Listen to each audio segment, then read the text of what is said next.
Happy Wednesday, everybody. Happy Wednesday.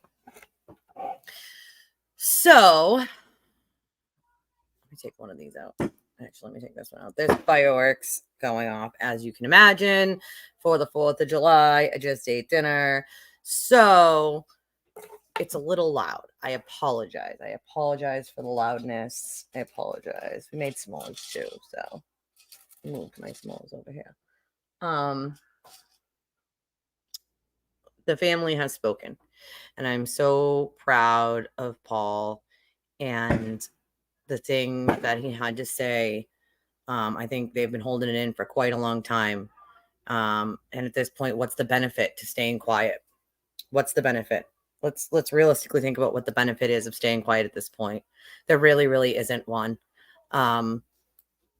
They've stayed quiet this whole time, and now you have this false narrative that has been thrown at them. People going down to the VFW to harass them. I mean, in what world do you live that is normal behavior?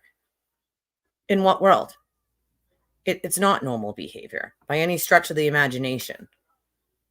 I mean, I find it quite insane that 20 to 30 people would in their bright mind be like, I'm going to go down there. I'm going to harass the family. And when they don't let me in, I'm going to decide then that I want to call 911 because they won't let me use the bathroom in a private event at a VFW. Like, I'm sorry, what? I'm sorry, what? Like, what is wrong with you people? Like, what is wrong with you? Legitimately. Like, hey. I'm sorry. It's just mind-boggling to me that 20 to 30 people, never mind the sea of ridiculousness that we walked through, would think that is okay. And then when I mean you can literally feel, the venom, the vitriol, the hate in these people, I kid you not. You can feel it. You can feel the anger that they have. What are you so angry about? Because the only people who should be angry here are the people who lost a loved one and the people who have been accused of doing things that they didn't do. And the other people that have been torn apart through this thing for standing up and doing the right thing. Because if you notice, anyone who stands up to do the right thing, they think they can intimidate and harass and bully and relentlessly try to defame, slander, those are the words I'm looking for, so that they just go away and they shut up. And I'm here to tell you, we're not going away. We're not going to shut up. You can't push us away. You're not going to bully or intimidate. And there are plenty of us, and I mean plenty, who aren't going to take your bullshit anymore. Sorry, not sorry. Maybe you should have left the family alone. We wouldn't have had to go down to that circus, okay? Not my circus, not my monkeys, but holy shit. That is an absolute circus. And Kate said it so eloquently. It is not a fucking recreational event. This isn't a murder trial. Is not a fucking recreational event, okay? It's not. What world do you people live in? Like, hello, darling, hello. Paul is very brave. Peggy is brave, and Erin is brave, and the Alberts are brave, and the McCabe's are brave, and all the people that are standing up and saying enough is enough.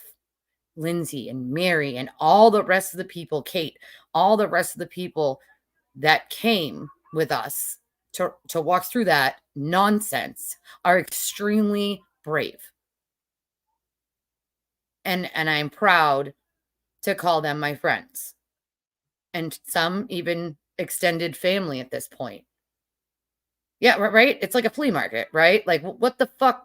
You know what you can buy there? Anger. You can buy hate. You can buy vitriol. You can buy a bunch of people that believed in a man who's a pathological liar. I mean, I'm hearing he went on some like 20-minute rant about us. Like, bro, you're that mad? You that mad, bro? You're that mad? Sorry you got kicked off Court TV. Sorry they won't platform you because you suck and you lie and you defame and you slander. I'm sorry. That's your own fault. You can blame nobody but yourself. So he was big mad. when Kate was on Court TV with Julie Grant, and bravo, Julie. We know how much we love Julie. Julie's awesome. She's a great person. And I hope you all do watch her because I've gotten to know Julie and she is just as kind as I thought she would be. He had an absolute meltdown because they went on Court TV, then tried to accuse them of the turtle thing. Like, stop it, bro. Stop. Nobody had time for that. Nobody was anywhere near there. Also, FYI, there is this thing called cell phone data that shows where people are. So maybe before you accuse people, you might want to make sure they don't have like an airtight alibi there, genius. But we're not talking about, the most sharpest in the crayon box here. Like, I think everyone should be appalled. And if people aren't, we have a problem. We have a problem. Like, a big problem. Like, if you aren't ashamed of yourself when you look in the mirror and you do that shit, please, for the love of God, take another look.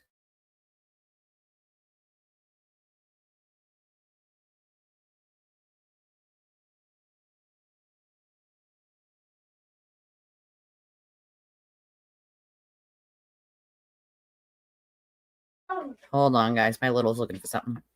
Should be over here. But you can't watch music over here. You can't. I'm gonna go on the porch. Okay, but you have to shut the door behind you because I'm doing a live stream. Understand? Hey, you're gonna knock down the thing. You're stepping on it. Shut it. Thank you. Just trying to watch the fireworks, but too much just stuff. We have those long curtains, like, because it's a slider, so we have those long curtains that hit the ground. She's like stepping on it. I can see it bowing like this. Like, no, no. And then they're doing fireworks outside, so it's all you can hear is like pop, pop, pop, pop, pop.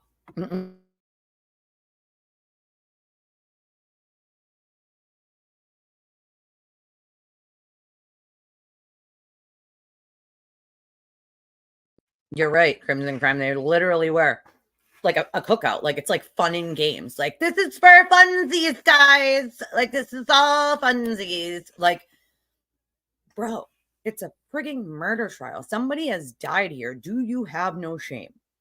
It's one thing to protest. I believe in everybody's right to protest. That's fine. It's when you chant and hold signs and stand in a line, maybe. But they've turned it into this sort of pom-pom party. Like, what in the actual fuck is wrong with you people? Like, what the and it has. The circus has reached its freaking peak at this point. Like, and let's get real. Karen Reed was a drinker before all this, and she'll be a drinker long after. And Alan Jackson can't take this case again. He can't. I assure you, his wife is not going to allow him to take this case again because he was canoodling with his client. And for everybody trying to claim they're fake, they're not. They're very much real. We have the originals. Like, sorry, not sorry. It's a real. It's not AI. It's not Photoshop. It's real. It happened. Sorry, you don't want to believe that. And when it comes out later on that it's real, I'm going to say I told you so once again. Like I told you, the Commonwealth would retry this. And let's make something abundantly clear because people want to keep arguing with me on Twitter about, well, they said they intend to. And up until the 11th hour, they could decide not to. They're retrying it. I will tell you with 1,000% certainty, the Commonwealth is retrying this case. Nobody's going to dismiss charges. There's not going to be a second trial. There will be a second trial. She is going to be going into a second trial if she doesn't make a plea deal. Let's make no mistake, the Commonwealth intends and will and is going to try this again. I will let Paul tell you. So for anybody who didn't watch Paul's interview, I'm going to let you guys watch it now because I think it's important to share, and it was extremely powerful. It was extremely powerful coming from Paul because Paul's an amazing person. He is smart and he's funny and he cares about other people. He's not just one of those people that only care about himself and is selfish like, other sewer turtles that we know and the people that follow him. I should say most of the people that follow him, not all, but most. So I'll let Paul tell you guys.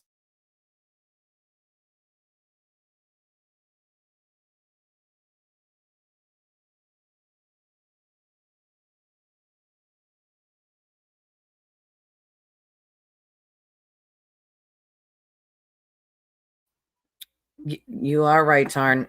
He is an aging narcissist who isn't that relevant, not anymore. People have replaced him. He gets real big mad. People have replaced him. He's not allowed on certain channels anymore because of his own actions, nonetheless. So he has these big blowout, angry like rants. Apparently, like he just last night. I don't watch because I refuse to give any sort of view to that, but it happened.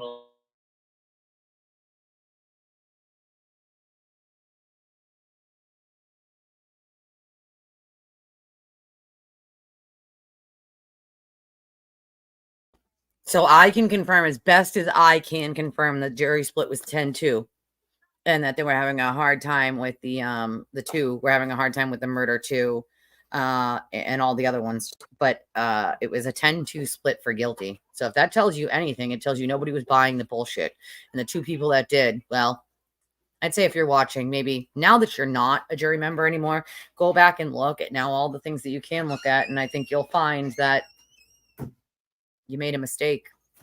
Either way, Karen will be found guilty and she will go to jail and justice will be served. And I don't care how many times we have to do this, but we will again and again for this man and for his family and for the Alberts and the McCabe's and all of the other people who have been slandered and defamed along the way. Me, Lindsay, Kim, Kate, anybody who stood up for what was wrong here. Anybody who, Kevin, anybody who changed their mind early on and realized, holy shit, when evidence came out, we were like, oh crap, like this was just a farce. Clearly the evidence shows otherwise. Like every single one of those people has been put through the ringer because they were brave enough to say something. Okay. And every single one of those people are amazing human beings.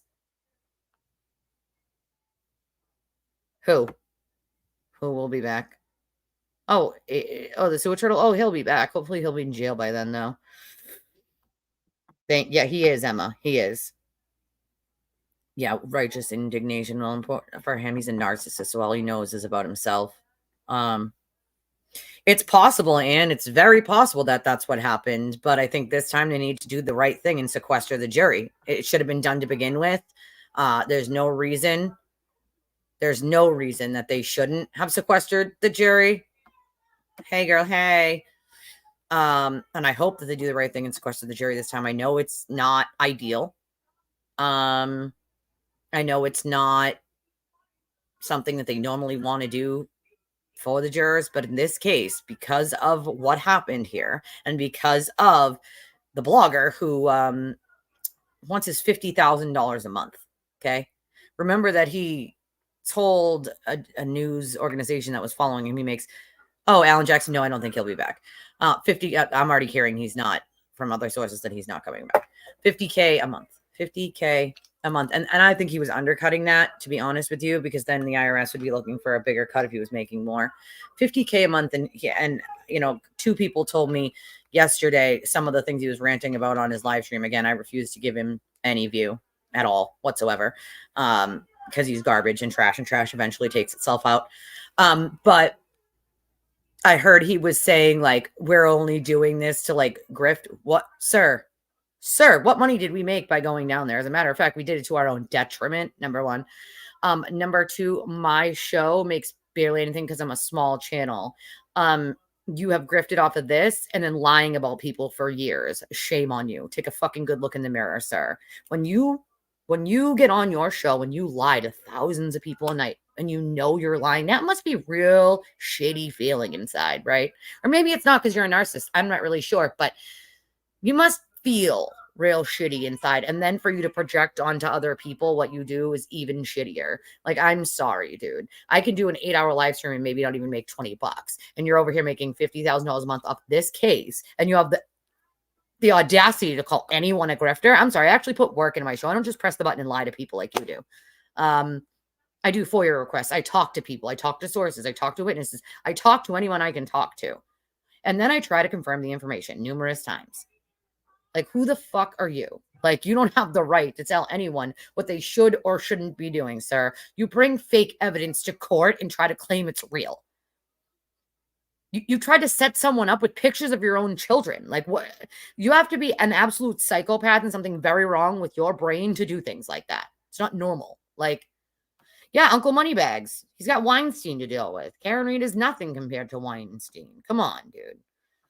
Yeah, unfortunately, I'm going to tell you this now, and I hate to burst everyone's bubble, but Bev is not going to be off this case. She will be on this case again, just like she did in the Chesna trial. She is the head judge over there, and she has the right to assign herself the case. And don't think for 1 second she isn't going to. She is, and I see it as a problem as well. I don't know. She needs to buck the hell up and stop allowing them to get away with things that they're clearly improper, right? Like, let's hope. Well, if she's teaching, then she needs to give it to another judge. But I'm here to tell you she's not going to. I know this judge, she's not going to do that. Like, I've literally watched many cases with this exact judge.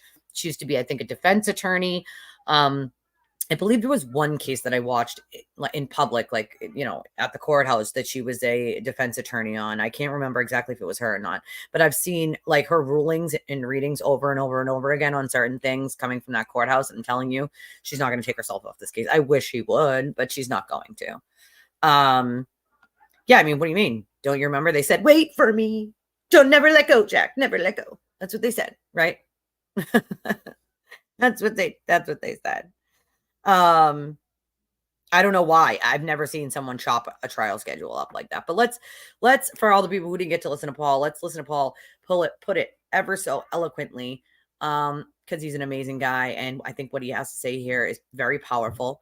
And I want people to listen. I know I'm only a small channel, and I know I only have a small amount of viewership, but even if my small amount of viewership sees it and shares it with someone else, I think it's worth it for people to understand what this family is going through and the things that they're dealing with and who John was as a person, because this is who lost her life. And ultimately, we are losing sight of the fact that this isn't like, and you'll hear Paul say, this isn't the Karen Reed show.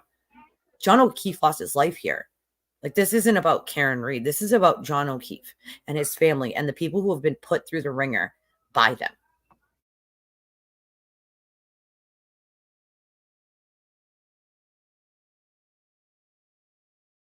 I mean, we're doing all right, hanging in there. It's been a long, and I mean, with the mistrial that happened the other day, obviously wasn't ideal. Very loud, and I don't know If why. we have to do it again, we'll do it again. So we're ready to go. Did you, prior to jury deliberations, ever think a mistrial was even possible? I kept everything was on the table, I guess, but obviously hoping and confident that we were going to get the conviction that we were looking for. So as far as a mistrial, yes, it's something we didn't want, obviously, but it's just a bump in the road. And like I said, we'll do it again. We'll do it as many times as we have to. You'll be back in court every day for another long trial. Absolutely. How are your parents? They're doing all right. That's more of my concern, is that they have to go through this again. I mean, I'll do it 10 more times if I have to, but I hate the fact that they have to go through this all again. We don't know where it's going to happen, when it's going to happen. But I mean, overall, they're doing okay. Mm-hmm. And they have John's kids now too, or your sister's kids. Yeah. So they're living in my brother's house in Canton. Raising my niece and nephew, who are 16 and 13. I wanted them to come down here and live with us, but my niece didn't want to leave Canton, didn't want to leave her friends, didn't want to leave her house, and kind of hard to force a kid who's been through as much as they've been through to kind of shake up their world, for I guess a third time.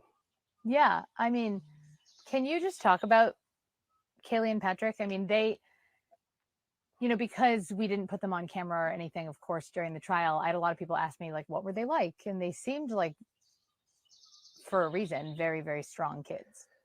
They're great kids. They're strong kids. They're resilient kids. They have every excuse in the world not to be good kids. My niece Kaylee, super strong.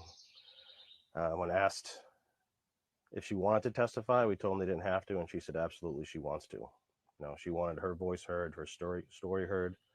Wanted people to listen to her. She felt like, because she was 14 at the time, that no one wanted to listen to her. So she was strong and insisted on doing it. And my nephew was, he wanted to support her. So he said, if she does it, I'll do it. So I'm proud of them both for doing what they did. Yeah. Yeah, they're really strong when they got on the stand. It was amazing. Do you feel comfortable telling me, just from all that you've learned over the last 2.5 years, like what you think happened that night? Oh, we know what happened. We know that Johnny and Karen were arguing. It was kind of towards the end of their relationship. Things weren't well. They were drinking and arguing and fighting, and in an intoxicated state of rage and jealousy, she just decided that she was going to do something about it, and put the car in reverse and ran him down and left him there to die. And we figured it out as soon as she left the house that day. When she came over, we didn't talk to any investigators, state police, nobody. My mother had said, "Do you think she has something to do with this?" And I said, "We're not going to think like that." Went outside to the driveway to look at her car, and her car was gone. It was a blizzard. I knew what the driving conditions were like coming from the hospital to Canton, and I knew that they were going back to Dighton, which was a much further drive. So we put it together pretty quickly. I was going to ask you that next. So you took words out of my mouth. It was like, when did you realize? It was literally that morning. Yeah, so I would say early afternoon when they came back to the house. She wanted to come over and see the kids. Didn't really interact with them at all. Was there for probably a total of 30 minutes. Didn't say much or anything. And half of her time was upstairs gathering her things. Then my wife spoke to her on the phone on their way back to Dighton. And she told my wife that just have to remember the bad times. And I don't think I'm ever going to talk to you guys again. Was that phone call what made you sure of what had happened? Absolutely, yeah. We already, like I said, we put the pieces together on our own, and that just really solidified it. Why would somebody say that? Why would someone say, if you didn't do anything, why would you say you're never going to talk to us again? Or why do you have to remember the bad times? Almost like justifying what you did. Right. How would you have expected her to act in that situation if she hadn't done something? More sad, empathetic, sympathetic. But like I said, when she was at the house, she barely said a word. She wanted to be there for the kids. My nephew came home. My niece was already home by the time she got there, and her family arrived. And I sat down, my nephew in the other room. She sat right next to him. I explained to him that JJ's, something happened and he's no longer with us. She didn't say a word. And right after that, she went upstairs and started gathering her belongings. And the next thing you know, they were gone. Oh my God. Yeah, it's hard. It's strange behavior. Very strange. Yep. When did the whole narrative of her version of events become known to you? Well, if you remember her first arraignment in Stoughton District Court, her attorney, David Unetti, had said this is a tragic accident. His client had no criminal intent. And then, fast forward to, I guess, when Alan Jackson came on board. And, they teamed up with a blogger to get their story that they concocted and put together and flooded out there. And people were only hearing one side of the story and coming to conclusions before actual evidence in the trial had actually begun. So a lot of the public was misinformed, because they were only getting one side of the story. And, we didn't come out and tell our side of the story or, what we thought or knew happened. We've kept a low profile and have been silent through this whole ordeal. But, now it's time. Now it's time for people to understand the truth. And, the jurors, we thank them. They did a great job.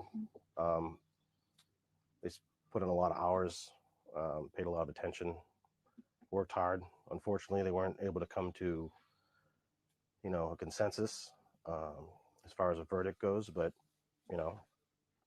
we have another chance at it. And, hopefully the jury that we get for the second time around will, we'll see things more clearly.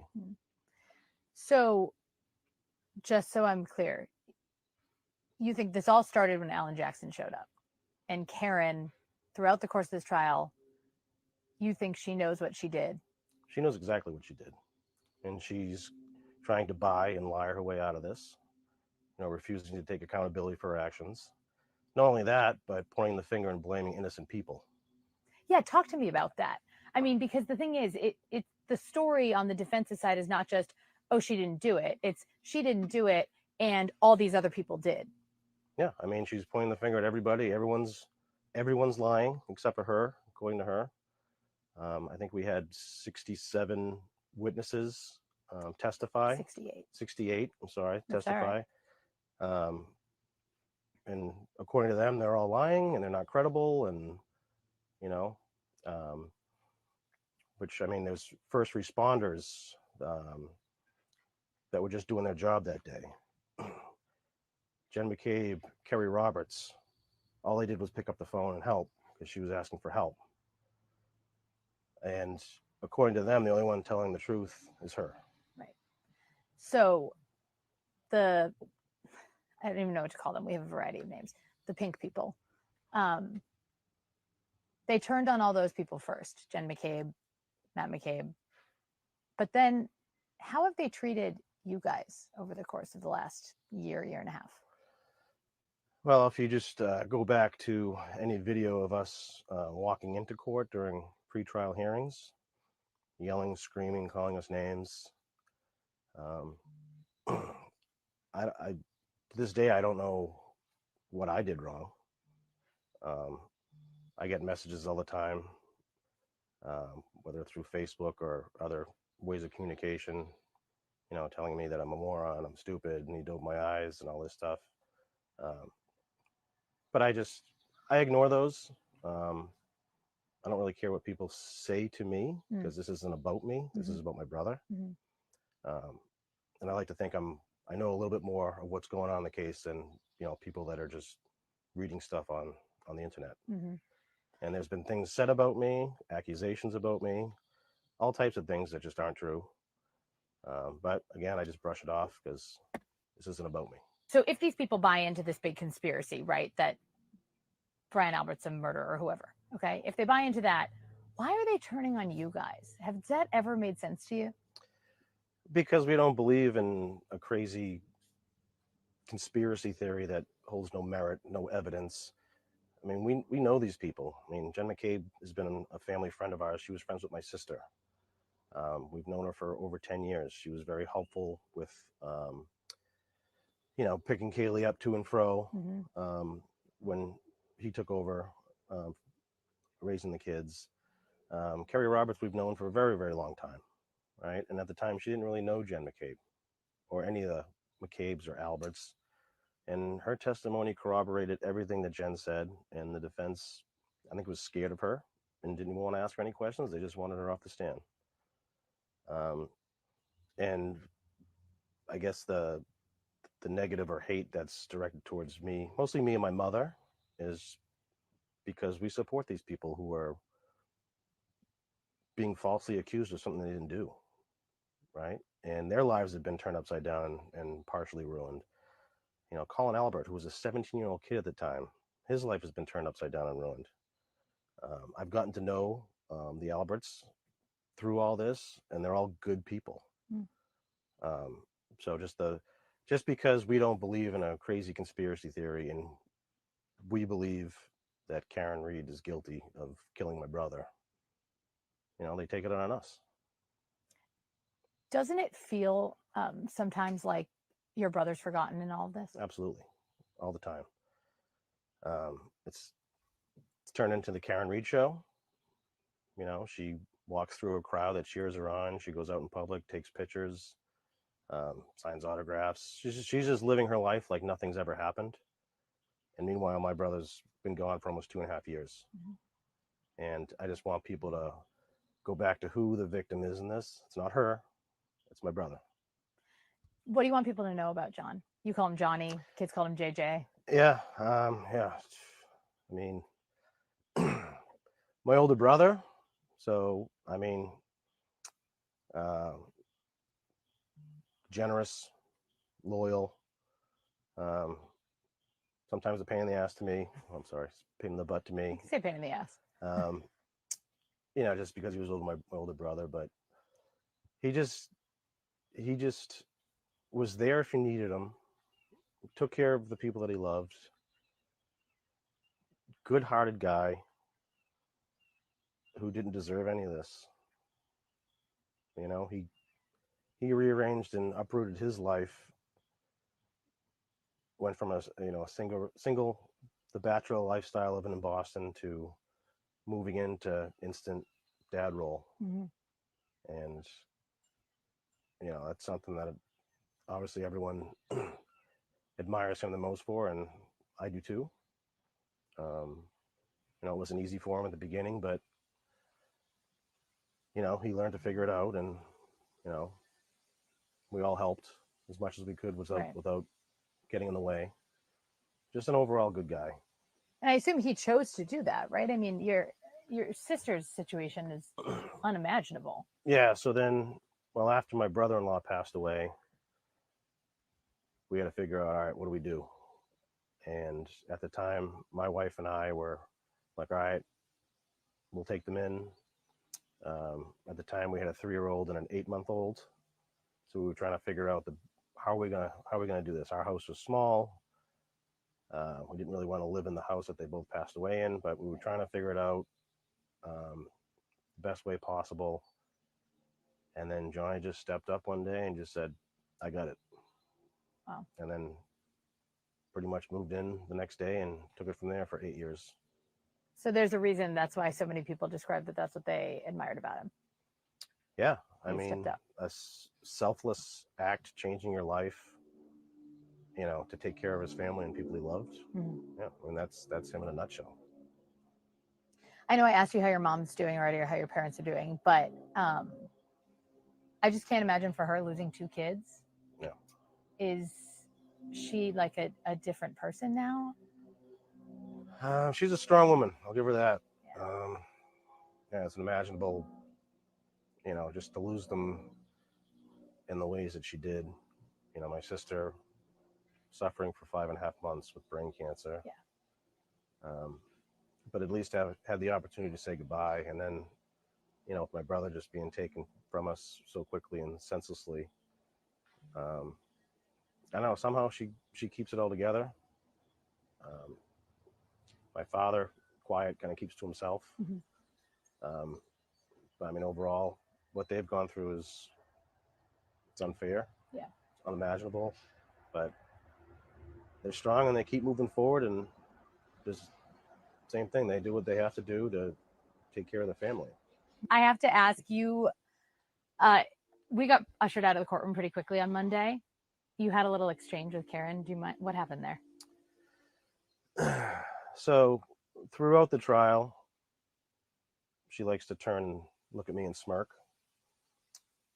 She's never once made eye contact with my wife, Erin. So when the mistrial was announced, she turned and looked right at Erin and gave her a smirk, and then went over and hugging and celebrating to some extent. I just said, you're not done yet. Did she say something back? No, but it was an emotional day, emotional moment, being in that courtroom, sitting so closely, and that's something that she wanted. Yeah, can you talk about that? The courtroom switch, we know all the legal reasons why it happened, but you guys were like arm's length from her for the entire trial. Yep. I guess after a while, you just got used to it, but yeah, showing up every day, sitting that close to the person that took my brother away from us, it was not easy. It took a lot to not say anything, but again, it wasn't about me. We were there for one purpose and one purpose only, and that's to get justice for Johnny. What did Adam and Laura say to you guys afterwards? Like, what, looking ahead? Yeah, they were disappointed in the outcome, but Adam said, he goes, "We're just going to do it again." He goes, "I'll start tomorrow." So they're confident. They have the truth on their side. You know, unfortunately, if you pay high-powered attorneys enough and put your enough lies out there, you know, you start influencing people um, to the point where there's just no turning back. Mm-hmm. I think people just don't want to admit that they were wrong or duped. But you know, they're confident, and we're going to go at it again. He being Adam has been like he's kept to himself a lot, similar to you guys over Yep. the course of this. Yep. Do you think that's been hard? I'm sure it's been extremely hard on him. You know, he's not the type that looks at social media or pays attention to any of that stuff. He just keeps his head down and does his job. Good for him. You know, he's not the flashy attorney that wants to be on camera all the time and have press conferences on the stairs like some people. He's just a hardworking, you know, I guess nose to the grindstone kind of guy, and just does his job. You know, it's a very difficult job, but he's never once really complained about it, you know, to us anyway. Yeah. And I know it's hard on him. I know it's hard on Laura. I know it's been hard on everyone who's been involved in this. But everyone's determined that we're just going to do it again. Has your circle of like the people who support you guys, has it grown? Has it gotten smaller over the course of all the noise outside of this? So for me personally, I've kept my circle smaller. People that we were friends with or haven't seen in a while, you just don't know where their mind's at. Yeah. What they believe. So we've been forced to become very kind of like defensive, not as outgoing as we normally would be. But I think recently I think we're gaining some more support. I think people have been afraid, you know, to show up to court and I guess counter protest to the people that are outside. I think people have been in fear, but I think that's starting to turn. I think people want justice. They don't want this influence of, you know, social media and public perception based off of lies to, you know, to win or to take control over this. Do you want people to show up with? We'll take all the support we can get. Yeah, no, we're not going to turn anybody away. I mean, every time we go to court, you know, we're kind of portrayed as the bad guys. Yeah. You know, and at the end of the day, it's, you know, we lost a loved one. You know, but somehow we're still, I guess, vilified for just not believing in a crazy conspiracy. Yeah. On that note, was it hard for you at all? I mean, there were certainly some moments in the case where there were weak spots exposed, right? Like I think about the solo cups and Trooper Proctor, who now is facing job consequences as a result of this. What was it like for you to listen to those moments that weren't necessarily benefiting the state's case? Well, as far as at the very early stages, I mean, a crime scene during a blizzard, yeah, can't be an easy thing to navigate.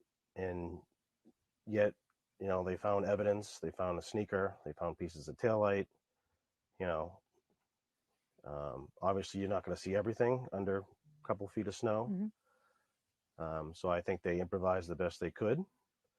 You know, every investigation is going to be kind of scrutinized to some degree.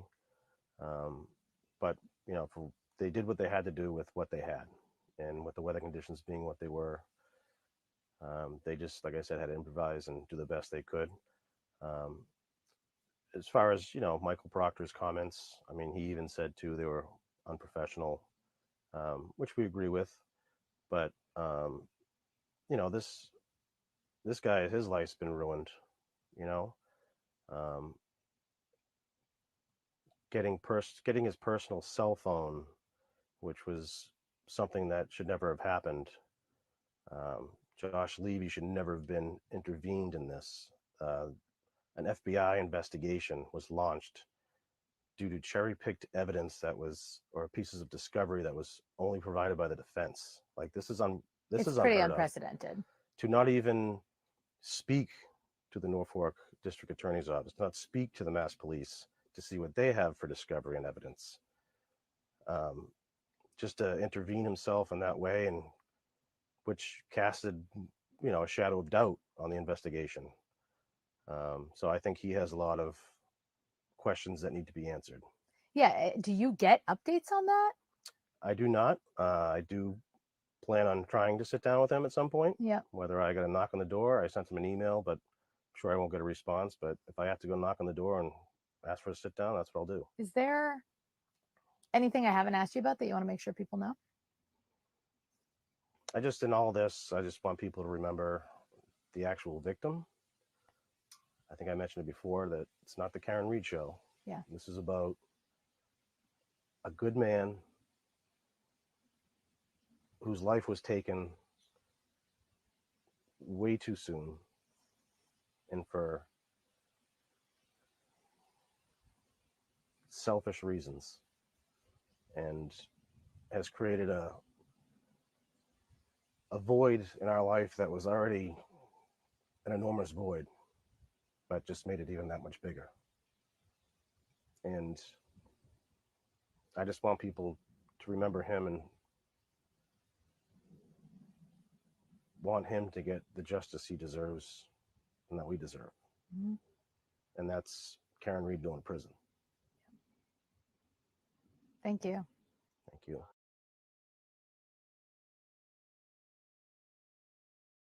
Particularly for cancer for Black. Well, there you have it, folks. Spoken ever so eloquently. And it wasn't just me, and I couldn't be there the second day. I was home with my little. But there was many of us, many of us, including Kate and Lindsay and Mary, then people who don't necessarily want to be named, and Jay. They were just absolute rock stars, every single one of them. I don't want to say too many names because I know some certain people don't want to be named, and that's totally okay. They were just as much of a rock star as anyone else. When you walk through those people, you can feel the anger, the absolute anger those people carry. And it's sick. Absolutely sick. Nope, not because of me. I'm just a person. I'm just a person, right? I would have Lally on. Of course, he can't talk about the case or anything or talk to anybody, but I would. Of course I would. When this is all over, I absolutely would. I'm just a person, right? I'm just a person of many people who don't stand for this behavior. And they went down there to 20 to 30 of them to go harass the family. Like, and then you get mad when you're not allowed into a private venue. Like, what is wrong with you? Like, what in the actual hell is wrong with you?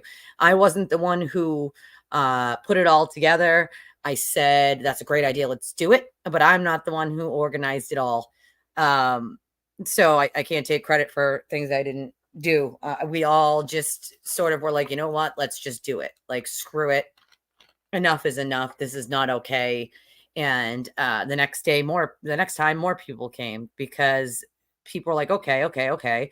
Like, other people are going. Like, maybe, you know what? Maybe now we want to join. Maybe now we're not afraid. Right. And of course, right after we went, we got the immediate slander, defamation, harassment, and some of these people should be ashamed. On Monday, this lady was having her daughter hold disparaging, signs they made of the people that went on Friday. So they made a sign about each of us, all these disparaging, disgusting things they called us, and you have your daughter holding it. Shame on you. That's disgusting. There's something wrong. Do you see us holding signs about you? No, we're here for the family and for John O'Keefe and for people who have been harassed relentlessly and accused of things and defamed and slandered. Shame on you for having your daughter hold disgusting, disparaging signs about other people. What the hell is wrong with you? Literally. You need a parenting class or two. What the hell is, you felt good about that? Having your daughter hold that sign? Those signs? You felt real good about that? You thought it was like funny and like cute? It's disgusting. Like what in your brain would ever make you think that that would be like an okay thing to do? You want to hold your signs for Karen Reed, be my guest. But you were like, oh, I'm going to hold signs about the counter protesters and call them disparaging names because that's like a really funny, cool thing to do. Like, you know why you thought it was cool and funny? Because your cult leader said so, and because he does the same behaviors. See how that works?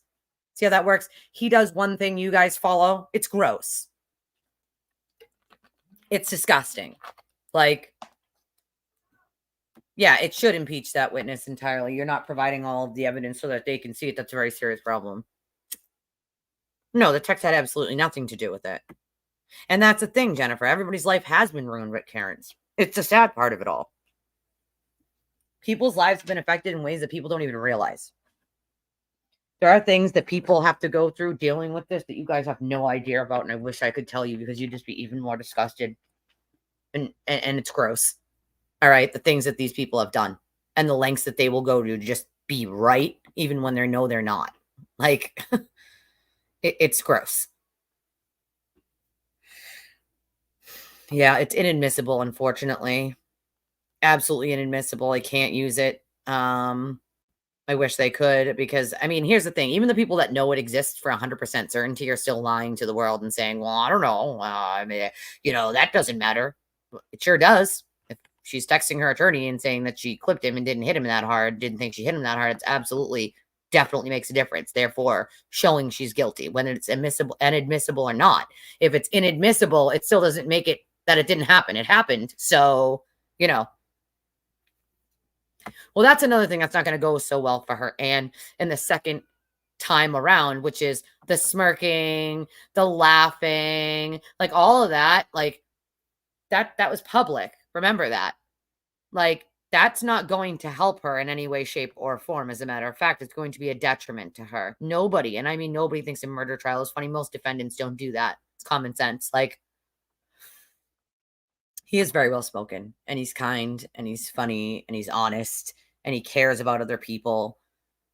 These people are just wonderful, everyday people, wonderful families, all of them, all three of the families who have been affected the most.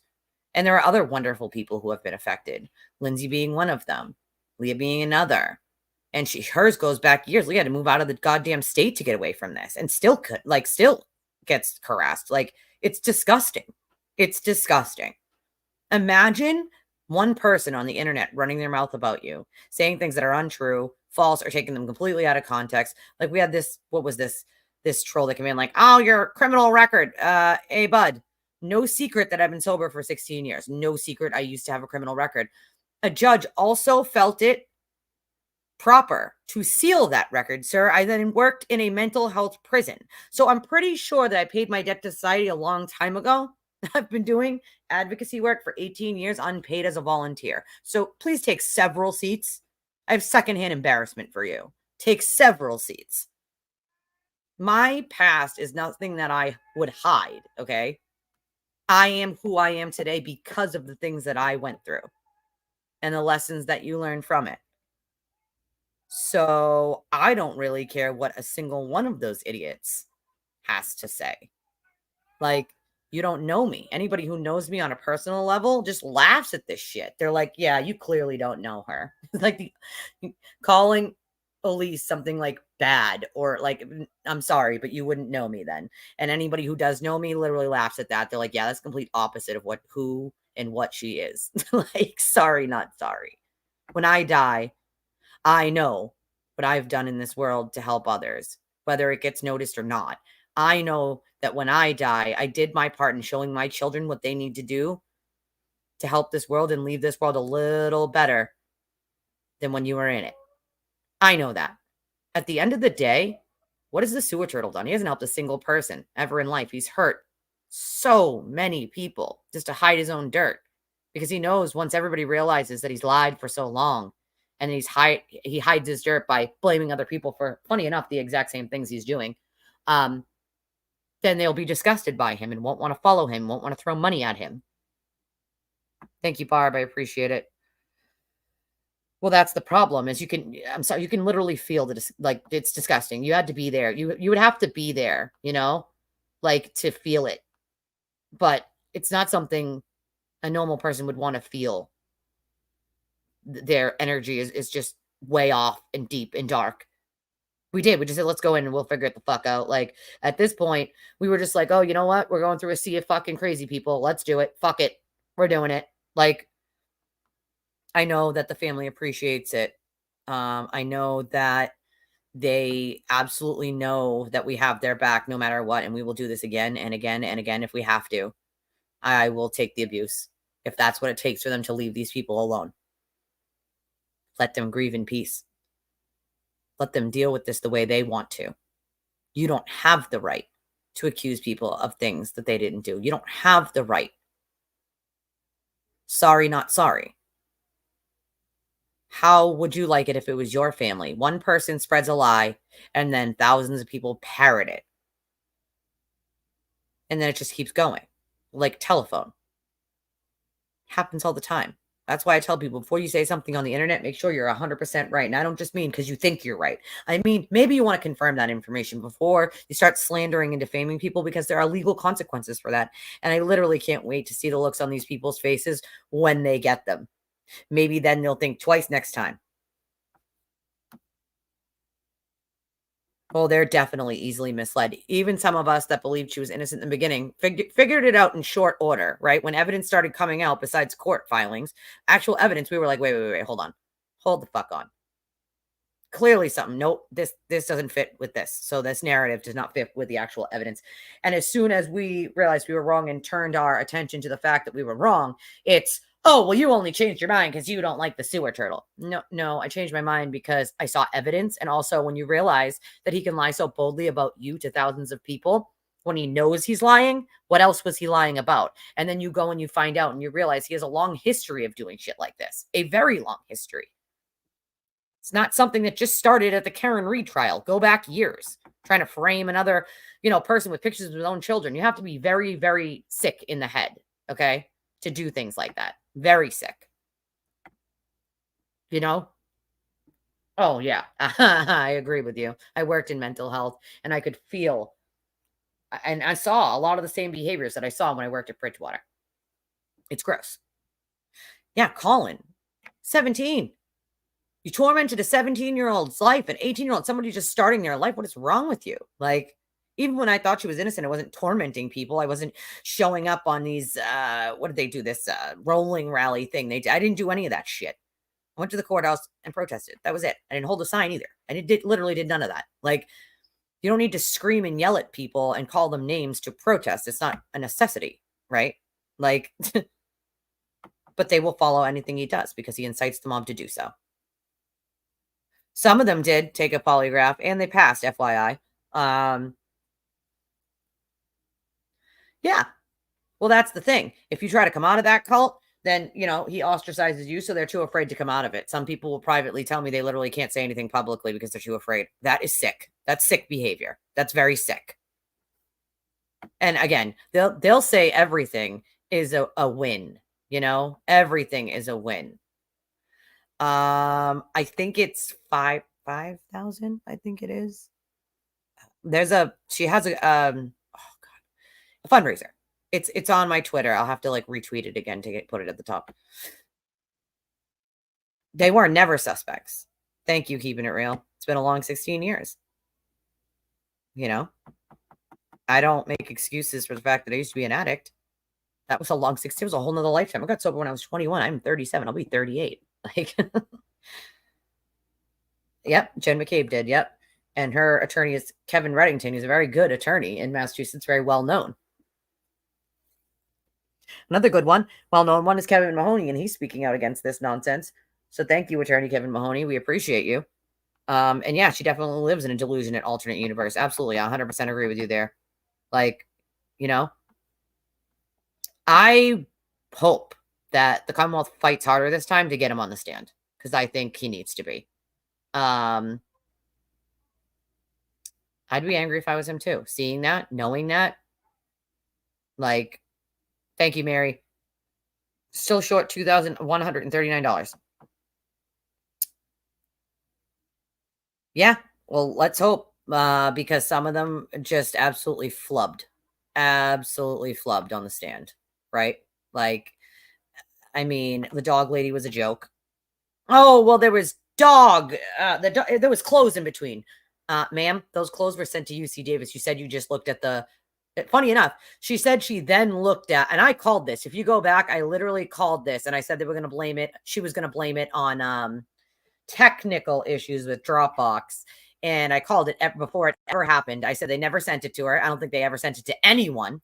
And then we find out they didn't ever send it to anyone. I called that in advance and I said they were just going to say it's technical issues when they get called on it. And what did they do? It's exactly what they did. Thankfully, my videos are still out to show it. I predicted that literally. Like, see, that's another thing that wasn't allowed in because they didn't get the uncut versions. But this time, we have a lot of stuff that she said outside that courthouse. And it's not going to go in public. And I don't think that's going to go well for her. You know, I don't think it's going to. Good, Val. I need to retweet it again too. The thing is the 11th, and it takes like 10 days to pay out. So like it really needs to be done. Also, if you want to support me and the channel, I only get my donations from you guys. So if I'm not reading them out, I'm not getting them. I only run on them from my viewers. So if you want to, you can do it. Cash App, Venmo, or PayPal. It scrolls at the bottom of the screen across the whole screen. During my shows, sometimes you can't see it because it's just small and it's sort of out of the way, but I can't make it any bigger. So here's the bigger one. I appreciate any and all support from you guys. I do read them out loud. So if you want to be anonymous, totally fine. Just write A or AN or ANON, and I'll just read it as anonymous. If you have a question or a comment, or sometimes you guys have funny one-liners or very nice words of encouragement, and I like to read those so everybody can hear how awesome you guys are. I appreciate it. So my support comes from you guys, and I know that I'm just a small channel, and I'm hoping to grow that community because we have a great community here, like a very great community, and I love my viewers. Some of them have become friends and even family to me at this point, and I couldn't do it without you guys, and I couldn't get the word out about this disaster and circus that this is without you guys and you guys' support. You know, I think some people do, I guess, just get on YouTube and press a button and lie like the sewer turtle, right? And other people like myself actually put work into what they do and take pride in what they do. You know, I made my own intro. I made my own outro. Like, I actually do research. I pull FOIAs. I talk to sources. Like, you got to do all this, and then you got to pay for the software, and you got to pay for the things to make your thumbnails and to make those videos, and you got to cover those costs before you ever make a penny. So it's hard for smaller creators. I know for people like EDP and Melanie Little, they don't care. They don't care. They can lie through their teeth until the cows come home, because that's just going to bring more people throwing money at them in. Throwing. So they'll just keep lying no matter what, because if they tell the truth, they lose that, right? And that's something that a lot of us knew would happen when we realized she wasn't innocent. We were like, oh crap, like we're gonna have to deal with a lot of blowback. But it was two choices: continue to say something we knew wouldn't be true, or tell the truth. And you got to look yourself in a mirror every day. I choose the truth every time. And it was a hard decision for a lot of people because we knew the blowback it was going to bring. We knew the absolute horrendous, vile, disgusting comments and slander and defamation. And we knew what was going to happen. We have private investigators, actually. They have a PI, but of course, let's get real. They can't find somebody that didn't do, you know what I mean? Like, you can't, they know who did it. She did it. Like, if they didn't, guess what they'd be doing? They would have went to Chloe to get the DNA. They've known where Chloe was since last summer. I've known where Chloe was since last summer. Oh, we know all about Ryan Upchurch over here. Yeah, I know. It's gross. Like, gross. Yes, there are. Yes, there are. Yes, we do. Yeah. Mr. Reed's interview, I think that one's an important one to go over too. You know, I think it's not okay. Like, he needs to get up on that stand and explain what the hell he said and why, right? Like, but we know all about Upchurch over here. It's just gross. Exactly. We have a couple PIs, Val being one. In the final analysis, defense put on absolutely no evidence, but no, they didn't. And remember, in the beginning, they were like, we're going to prove that there was a conspiracy and we're going to prove these people were shady, but they didn't do any such thing. They did no such thing, you know? Oh, that would be so fun. Listen, I'd love to have any of you come. You know, if you guys are interested, you can, email me at twistedtragedies3@gmail.com. Or you can, message me on X or on Facebook. I hope that it showed people that we're not afraid. So don't be afraid. All they can do is say mean things on the internet. Well, for us, they've been doing that for months and they've already affected our lives in a big way. There's nothing else that they can do that they already haven't done. So at this point, it's, you know what? If you want to keep playing this game where you try to scare people into not speaking truth, it's not working anymore. As a matter of fact, it's having the complete opposite effect. So now it's just mobilizing people, now it's just telling people that this is what you do to bully and defame. Come on. Stop it. Absolutely not. Absolutely, Val. That's all we can do, right? That's all we can do. And she's fought the good fight for a very long time now, being accused of all sorts of heinous shit. A lot of us have. It's ridiculous. Like, at this point, it's like noise at this point from these people. Like, yeah, that's what we call them over here, literally, I don't know why I don't know why Twitter doesn't let you. I thought you could. I wasn't aware that you couldn't. I guess I haven't tried to push the limit on Twitter. I don't post a ton.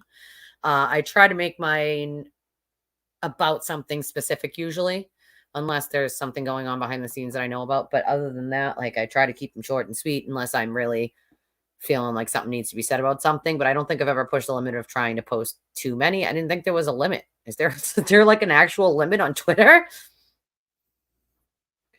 I mean, listen, you can never over shit post with these people because they literally just come up with the most cockamamie nonsense. Like, oh, well, it was a dog treat on his arm. That's what the pig was, a dog treat. Yes, you absolute geniuses. It was a dog treat. But the DNA, aka the saliva that was intertwined with that, magically disappeared. Yep, you guys are absolute effing geniuses. Like, like, come on.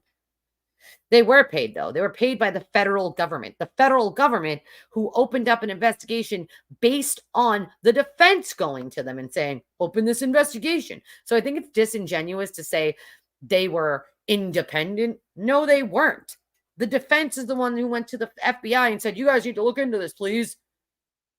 And then the FBI hired these people. And also remember, the FBI didn't take a single piece of evidence from the Commonwealth, never asked for a single piece, didn't talk to the Commonwealth. They only took things from the defense. Now, how is that a thorough investigation? I don't know any investigation, and I know quite a few retired FBI agents and one that's active. And they even tell me that's not something we normally do because that's not a thorough investigation. We need to get evidence from both sides. A thorough investigation would be from everywhere to try to debunk things or corroborate things, no matter what it is. And they didn't do that in this case, which leads you to believe what kind of connection, who was doing who a fucking favor here. Okay. Josh Levy has a lot to explain and I'd like to hear it. And you heard Paul, if he's got to go down there and knock on the fucking door and demand that someone speaks to him, he's going to. You can't ignore them forever. I'd like to know why. You can't say these experts are not biased when they have ARCA gets the most government contracts. Where the most money comes from? Government contracts from the same people. They're not going to bite the hand that feeds them. So to say they're independent, I think is very disingenuous. Right? Like, and no, they didn't have evidence. That's exactly why they needed the fucking mob. Like, funny enough, the injury patterns sort of match the pieces of taillight if you turn them. Like, it's me too, Val. I guess I might as well tell people now I'm in the middle of trying to get a press pass. I don't have a link, Cheryl. It's Cash App or Venmo or PayPal for my channel. I love you. He did say that though. He did. He said it. He absolutely said it. The information sort of scrolls at the bottom of the screen, Cheryl. Yeah, he did screw it up when he bought it. I don't know what the fuck he did to Twitter, but like, come on, guy. It was running much like before. You used to be able to literally put in a word and search that word, and all the posts with just that word would pop up. That like that. It doesn't work like that anymore. It's weird. Like, it's literally like, I don't know. It makes no sense. He ruined it. He ruined Twitter. He ruined the algorithm. He ruined Twitter. Put it back, Elon. Put it back. I agree with you that the judge didn't do a great job. You know, she didn't keep control of the proceedings. Like, the ridiculous days off. I agree with you. And then you're rushing Lally to make up like his last minute in a. I'm sorry, okay, but both sides have a right to have their arguments and defend their case. And even if they agreed ahead of time to an hour, right?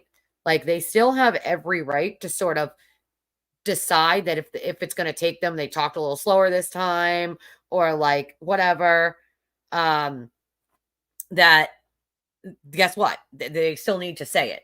So I'm actually ridiculous with her like whole 5 minutes, 1 minute. Well, if she had not done that, he would have been done on time, right? Like, and I don't care if it took him an hour and 15 minutes. That's his side of the case. You can't just stop them in the middle of a closing argument and be like, all right, that's it, enough, no more closing argument. They have the legal right to finish that closing argument, no matter if they agreed to an hour ahead of time or not. I mean, that's utterly ridiculous. I've never seen anything like that in my life. That shit's batshit crazy. Like, what the hell? Like, oh, yeah, it is crazy shit with the FBI. Like, that wouldn't shock me, but I think it's more Josh Levy knew the Reeds, or, Papa Reed here, there, father time. Yeah, but that's another thing. They had to pay for them to come, stay in to testify and to stay in hotels and whatnot. Like, yeah, that too. They could have done it that way so that they could say, oh, we weren't paid until, you know what I mean? Like, that's a very real possibility. Like, I can't. People need to leave that kid alone. It's been proven. They took him out of the conspiracy in their closing arguments. Hello? Like, leave him alone. Like, yeah, some of them were just laughable. Like, absolutely laughable. Yep, I've heard this statement about 1 billion times from lawyers. If the law's not on your side, not on your side. No, if the law is not on your side, it's attack the process. If the law isn't on your side, argue facts. Because that's the thing. If everything's on your side, all you have to do is argue the facts, right? The facts of the case are going to tell themselves. But if facts aren't on your side, if you don't have facts, you have to attack the process. It's the only way to get through is to attack the way it was done, because you don't actually have facts to show it wasn't done, right? So it's attack every tiny thing. Oh, they used solo cups. Oh, they used paper bags. Hey, FYI geniuses, guess what they use for evidence every single day? Paper bags. Guess what else they use? Brand new plastic containers. The second best thing you can use if you don't have specific evidence containers for that is anything that's brand new plastic. And that's exactly what they did. Okay. Oh, I think you'll see quite a few lawsuits, quite a few.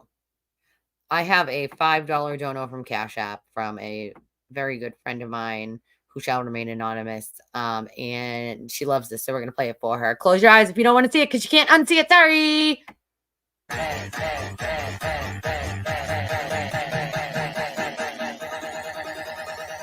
think we got a super chat. I'm sorry. I'm so sorry you can't unsee that. I'm sorry. But that's your circus right there, y'all. That's literally your circus. Not my circus, not my monkeys, but it absolutely is a circus, I agree that the days off need to be stopped. Yeah, no, she didn't. She told him 1 minute and he wrapped up. But like, here's the thing: she'd let Jackson Yenny go on 5, 6, 7, 8, 9, 10 times of doing the same thing she told him not to. Lally would do it like once, and boom, she's right on him. Like, do you know what that makes you look like as a judge? Maybe time to go back and look and say, wait a second.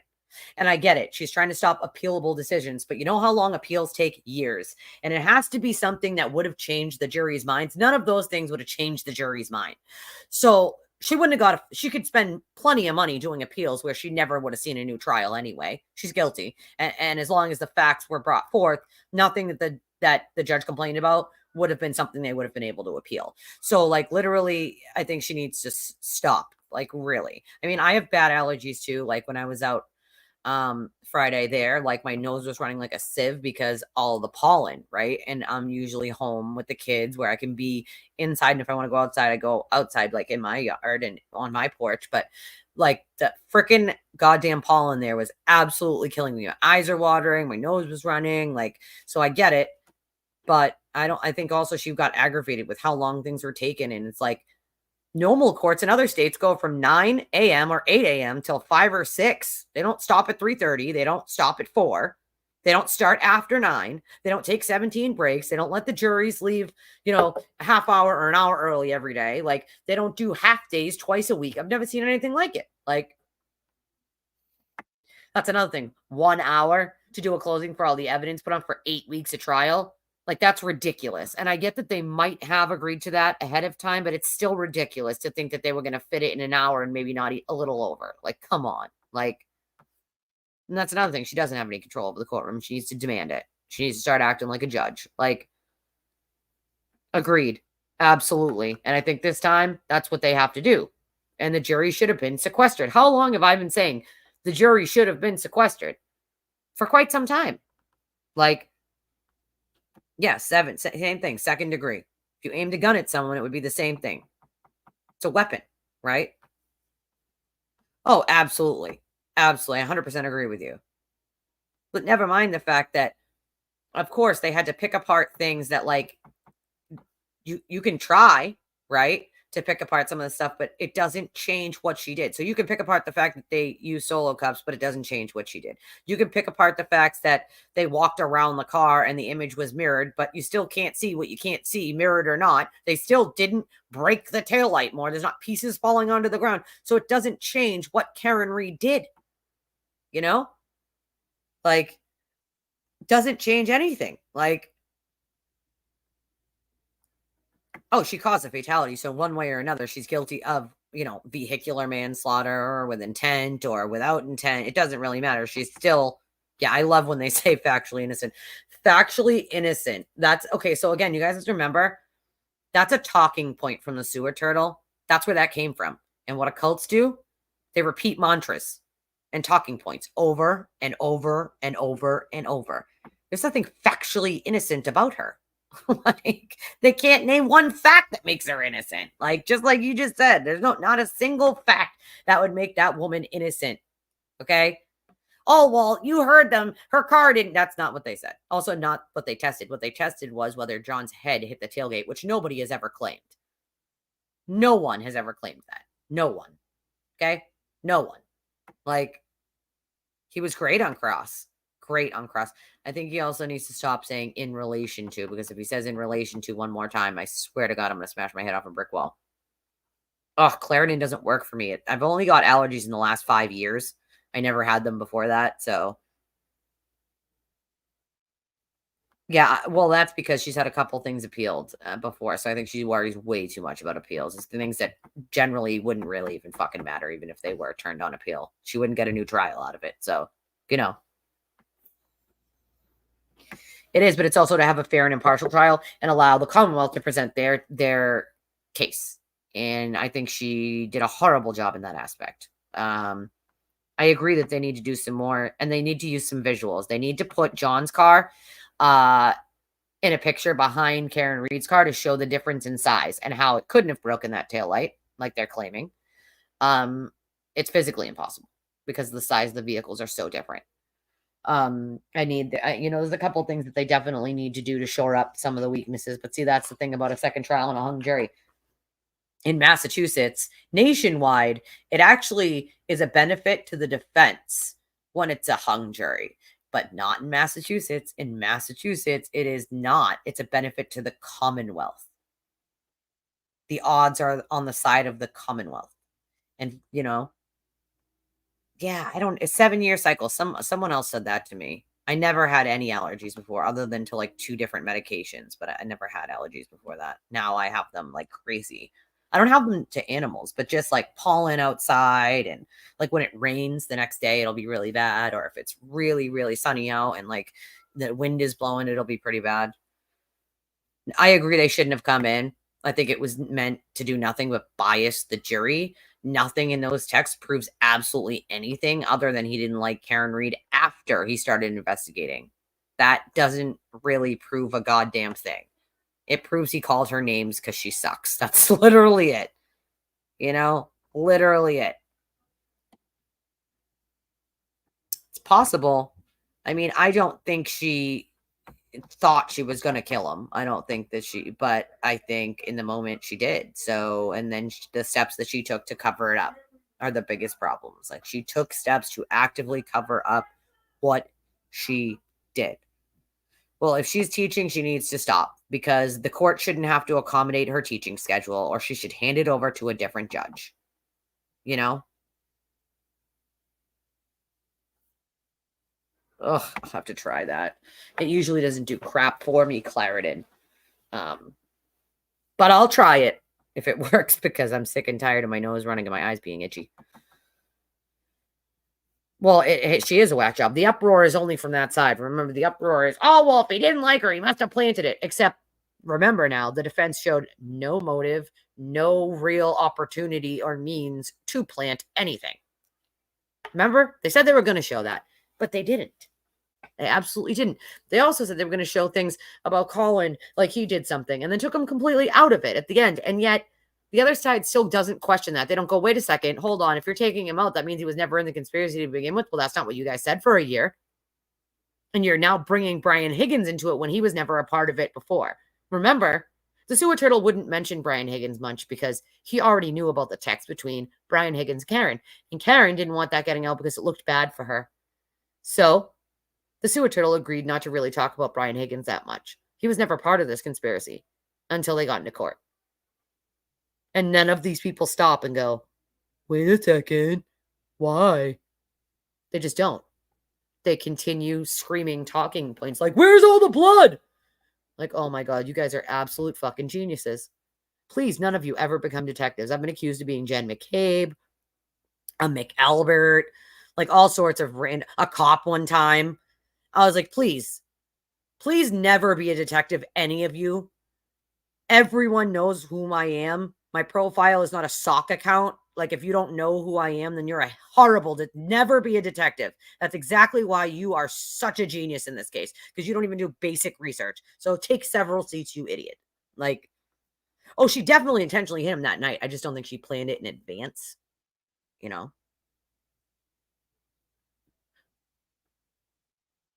Oh, no, it definitely doesn't matter if she meant to kill him. She definitely did it. Like,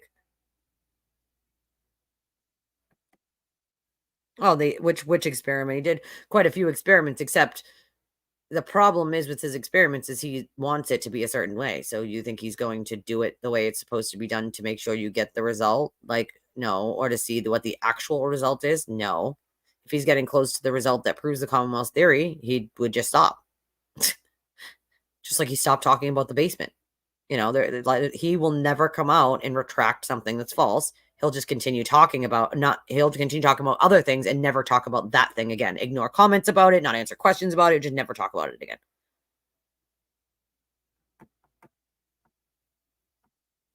Well, he kind of did, you know, like where you might not like what he said or the way he said it, he wasn't wrong, you know, like wasn't wrong. I don't understand why she allowed him in there. This is the same person that intimidated witnesses in this very same trial. I don't give a shit whether you have a press pass or not. You wouldn't be allowed in my fucking courtroom. And I have every legal remedy to not allow you in there.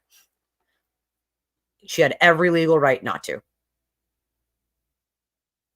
Every legal right. Giannetti told the court she got fired. Who got fired? Karen did? Well, yeah, she did. I think she was let go, as far as I know. Yeah, a normal judge would. I've never seen anything like it. Like, you know. Yeah, well, you know what? There's a thing called rights, but what about the rights of the people that he's harassed and defamed and slandered? And they're witnesses in this very same case. So he can go to any other case in that courthouse, just not that one. And it's because of his own actions. So his rights are one thing, their rights are another. You don't get to just have your, rights to be standing in a courthouse if you then go and intimidate and threaten and harass witnesses in that very same trial. Let's get real. If he was anybody else, they would have never allowed him in that courtroom, press pass or not. So the judge needs to start doing her job. Really, it's getting a little ridiculous. Like, oh yeah, she thought a lot of people would save her, Don't you guys remember that it was going to be not guilty and she was going to be set free? You guys remember that? And now it was 10-2. 10 people thought she was guilty versus 2. 10 out of 12. What the fuck does that tell you? It's on my Twitter, Jennifer. I retweeted it. It's also on Valerie's Twitter. She's the one who gave it to me. So it's on both. Oh, she absolutely was trying to use Higgins to make John jealous, Yeah, that's all they ever say. Where's all the blood? Like, oh my God, none of you work in medical. None of you know what you're talking about. You are absolute geniuses. They don't. They just party outside and then have people tell them things. It's like telephone. Again, people tell them things and they believe it, even when that person then, twisted it to make their own, theory of it. It's ridiculous. Like, I agree with this statement. Covering a hit and run, then it turned into covering a murder. 100%. Oh, she absolutely deliberately hit him in that moment. 100%.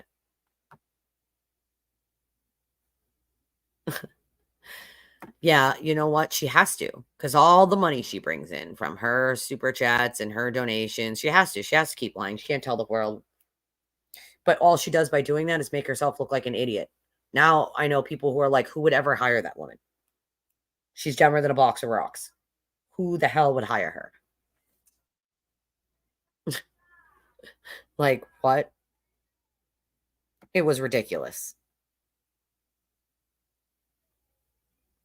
Well, I think he's going to lock himself up because, once again, he can't shut the fuck up. He can't stop harassing people. He can't stop pointing fingers at people, like trying to point fingers at people leaving that dead turtle at his house. Like, I wouldn't be surprised if he left it at his own house. This gives me the vibes of what he did, like, 2 years ago when he tried to, like, frame another YouTuber, Ryan Waters, with pictures of his own children and literally planned the whole thing on Facebook Messenger with people. And then all that got out. He brought that evidence into court. So before that got out, he brought the evidence into court that he doctored and made up. Same thing in Ashley's case. So he brought fake evidence into court. And now in Lindsay. So this is the third one that we know of. And I'm sure there's many more other civil ones he's done the same thing, where he's brought in fake and doctored evidence to try to prove that he's, like, right. Because he knows that once he's caught, people will drop him like a bad habit. Oh, yeah, he definitely pulled a Jesse Smollett. He continues to pull one every single day. Like, bro. Trying to blame Kate and Lindsay. Funny enough, they have a airtight alibi as they were getting ready for court TV that morning. So, and it was nowhere near where the hell he lives or his parents live. It was over an hour away. So nice try there, bud. But again, this is the same shit he did to someone else. So it's like, bro, your whole framing gig isn't working out well for you. You keep trying to frame people and you keep getting caught, because he's one of those people can't help but to brag to other people about how he did it because he's a narcissist. So then they share that with other people once they're completely disgusted with it. They just act like they're not, and then they send it to us and they're like, I'm uncomfortable with this situation. And we were like, oh, hey, we told you. Sorry. Oh, absolutely he did. Outside of D&E, like a clown. You're not welcome in that business. It's that simple. Stop going there. You're not welcome. We went over to D&E on Friday to show our support to Chris and his family. Chris wasn't working, but we went over to just, stimulate the Canton economy and show our support to them. I wish they were there, but it was his day off, and he everybody needs a day off, that's for sure. But we went over there. If he's going to go over there and harass, then we're going to go over and support. Every time you harass someone that hasn't done anything wrong and that's innocent, guess what? We're going to go show support. How about that? Every time you accuse somebody of doing something they didn't do while you sit back behind closed doors and do the exact shit you're accusing other people of doing, we're going to go rectify it. Every time you harass the family, we're going to show up to support the family. I think he's going to have to. He's going to have to bring in accident reconstruction, a different one in. He's going to have to. I think also there's a couple other tests they could do to just shore it up a little and show some visuals. And like, I think visuals would have helped a lot throughout this trial. Like, obviously they had some visuals, but I think like, you know, get some chalks showing the different sizes of the cars. That's the main one that I want to see, is chalks showing the different sizes of Karen's car versus John's Traverse. Because that alone will show you there's no way that she did anything to his taillight. Not that their own expert didn't debunk that. Thank you, defense expert. But it didn't happen, okay? Magically, all of the taillight pieces just magically ended up at Fairview, where the CERT team was, and not in front of Meadows, where John's car was, though, right? So if she broke it there would be pieces of taillight, and there was no pieces of taillight there. So just asking for a friend, what happened? Like, what happened, right? I think, I can't say that the way Lally did it was wrong. I think if it was me, I would have chose that same tactic, which is debunk the conspiracy, show the evidence at the end, so that when the defense pulls up their 4 days of defense, right, that the evidence is still in the jurors' minds. If you throw the evidence out in the very, very beginning, you know what I mean? Like, then it may be in the back of their minds by the time the trial's over. I would have done the same thing. You want it at the end where it's fresh in memory, you know? Fresh in memory.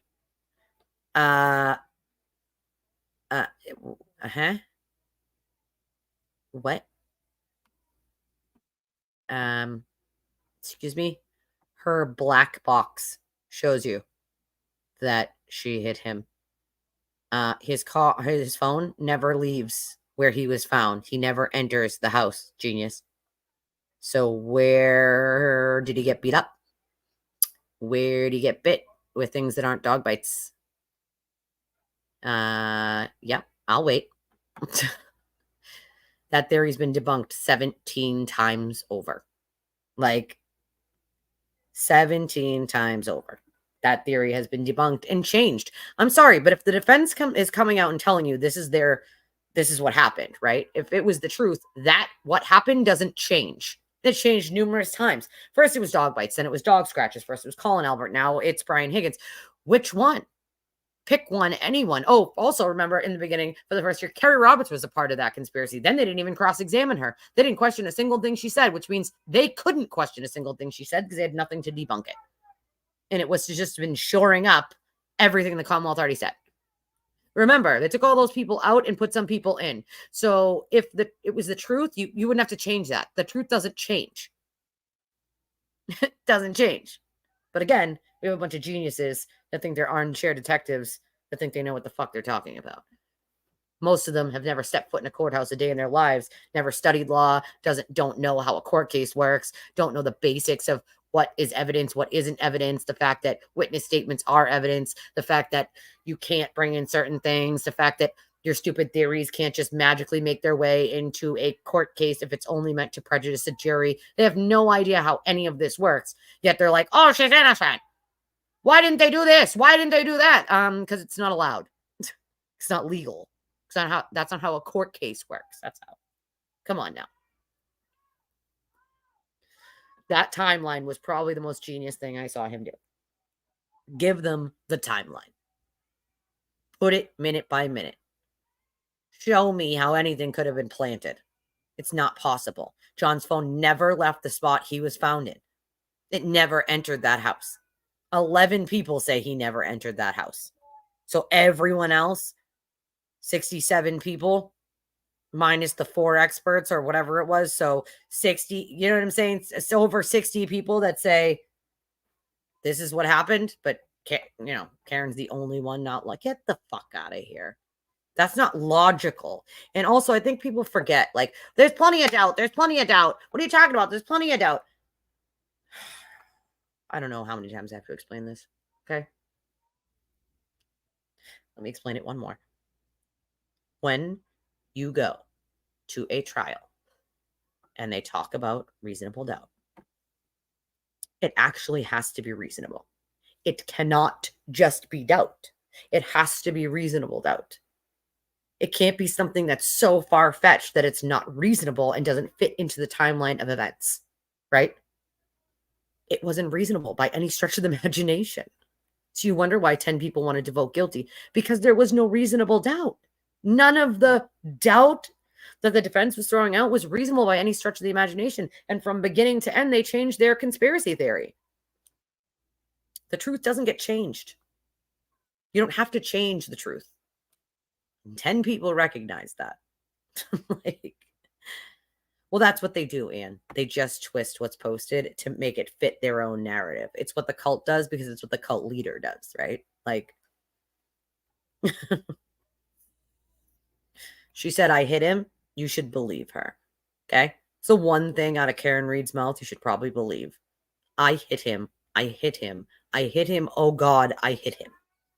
It's all my fault. I did this. Those are the words that she said to numerous people, along with, could I have hit him? Did I hit him? I certainly would not be questioning whether I hit my boyfriend in the snow or not. I certainly would know that I didn't, because you'd feel it. Like, stop it. Why? Because that's the person that did the reconstruction. So normally you go with the person that did the reconstruction. It's usually common sense that you go with the person that did the reconstruction. That's why. See, you say he clearly has no idea what he's talking about, but he does. He's been doing this for years. I'm not saying that it came out of his mouth with all the stuttering and stopping the way it should have. But if you listened in between, he did know what he was talking about. He absolutely knew what he was talking about. He's trained for this. I think he couldn't get it across the way it needed to come across because he was too nervous of being on the stand and in front of all those people and in front of a camera. I mean, that would make anyone nervous. Any one of you would be extremely nervous to be on camera having thousands of people watch you. I remember my first live stream and I'm like, oh, shit. Like, there's 316 of you here. The other day there was like 1,600. Like, you know that you're talking to thousands of people sometimes. Like, it can be pretty intimidating the first time you do it, you know? Nobody said see that's where you guys spin shit. No one said he was thrown. No one said. So you guys expect that because he was hit, he like magically sailed through the air in order to get where he got. He doesn't have to sail through the air to get where he got at all. Like a diagram. That's what I'm saying. A diagram. A diagram. Like, that's the thing. It's not. Hallucinating alternate theories is not supportive of reasonable doubt, Anne says. It just made up bullshit. And that's the thing. It was meant to confuse the jury. That's the whole point. They didn't have anything else to show anyone did anything wrong other than her. So all the defense could do is make up some whack-a-mole shit. I call it whack-a-troll at this point. Like, whack-a-troll. Ellen came up with that one, whack-a-troll. Like, come on. And he did. He gave them a tight-ass timeline. Like, here it is, y'all. Here it is. Like, hello.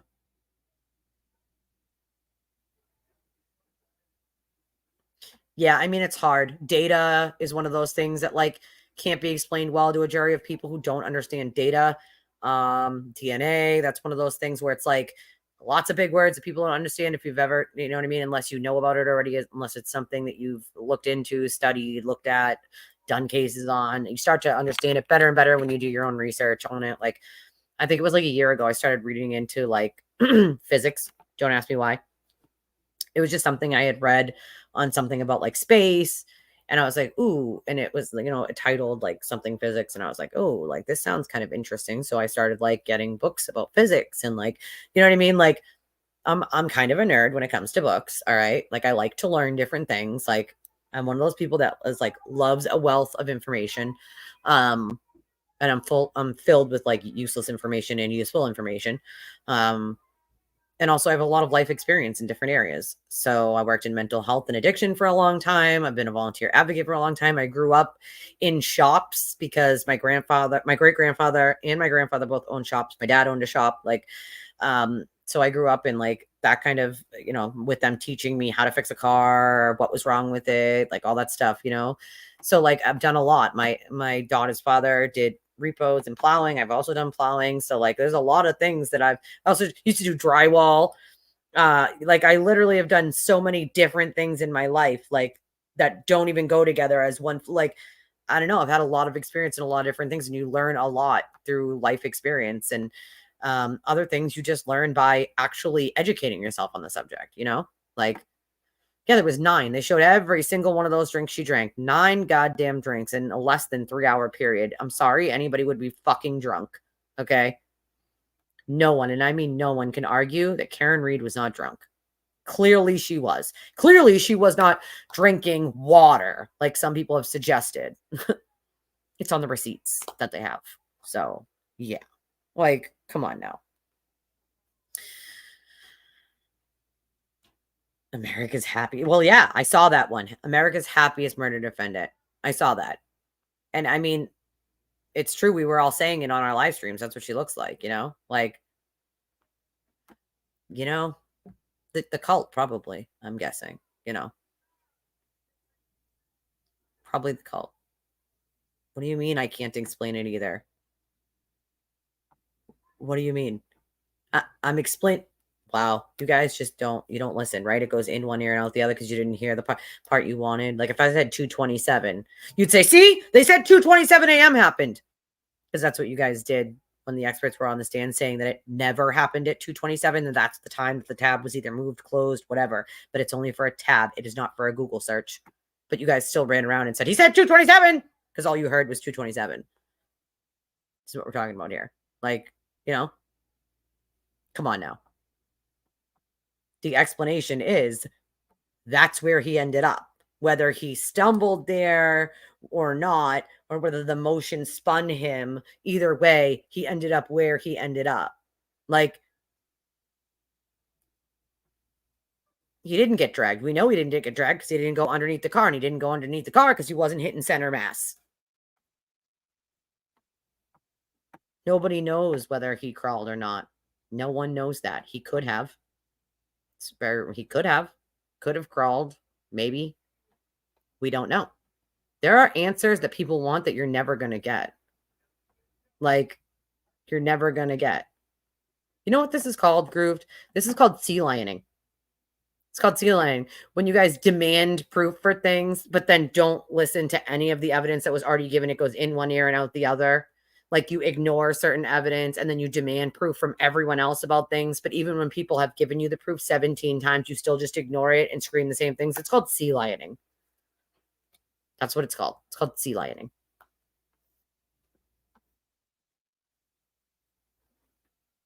Oh, yeah, they definitely did wander out of the cult.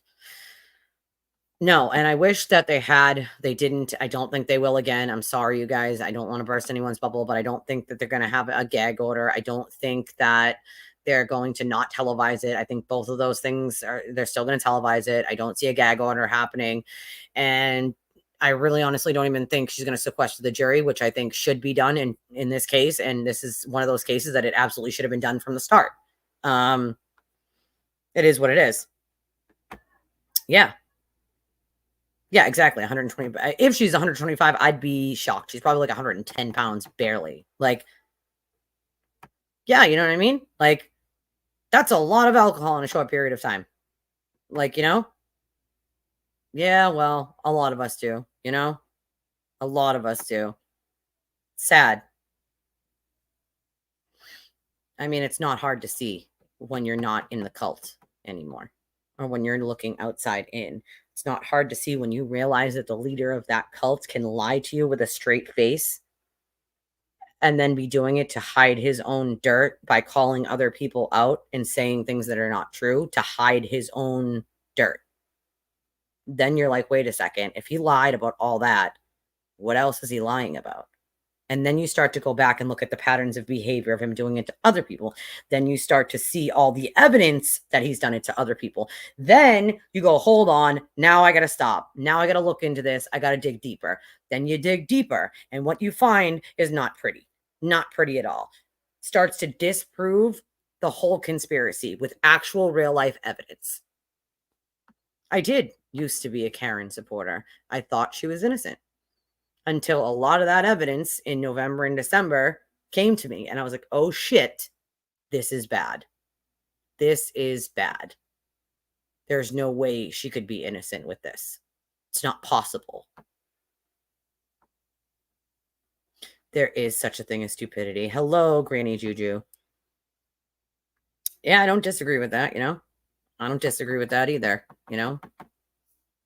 Yeah, he definitely could have crawled. We won't know the answers to some of these things. Everybody's like, well, which piece of what gave him the scratches? We may never know. We may never know. Was it glass? Was it the pieces of the taillight? Was it the chip? Because remember, he was found sort of in the, and then people don't realize this either, like where he was found between the flagpole and the fire hydrant, there is a bed of, what do you call those? Those little wood chips. Wood chips just gave me wood chips. So there's a bed of wood chips and it's frozen ground, a bed of wood chips. We don't know how he got his injuries or what it was from. But what we do know is that car backed up and hit him. We know that, right?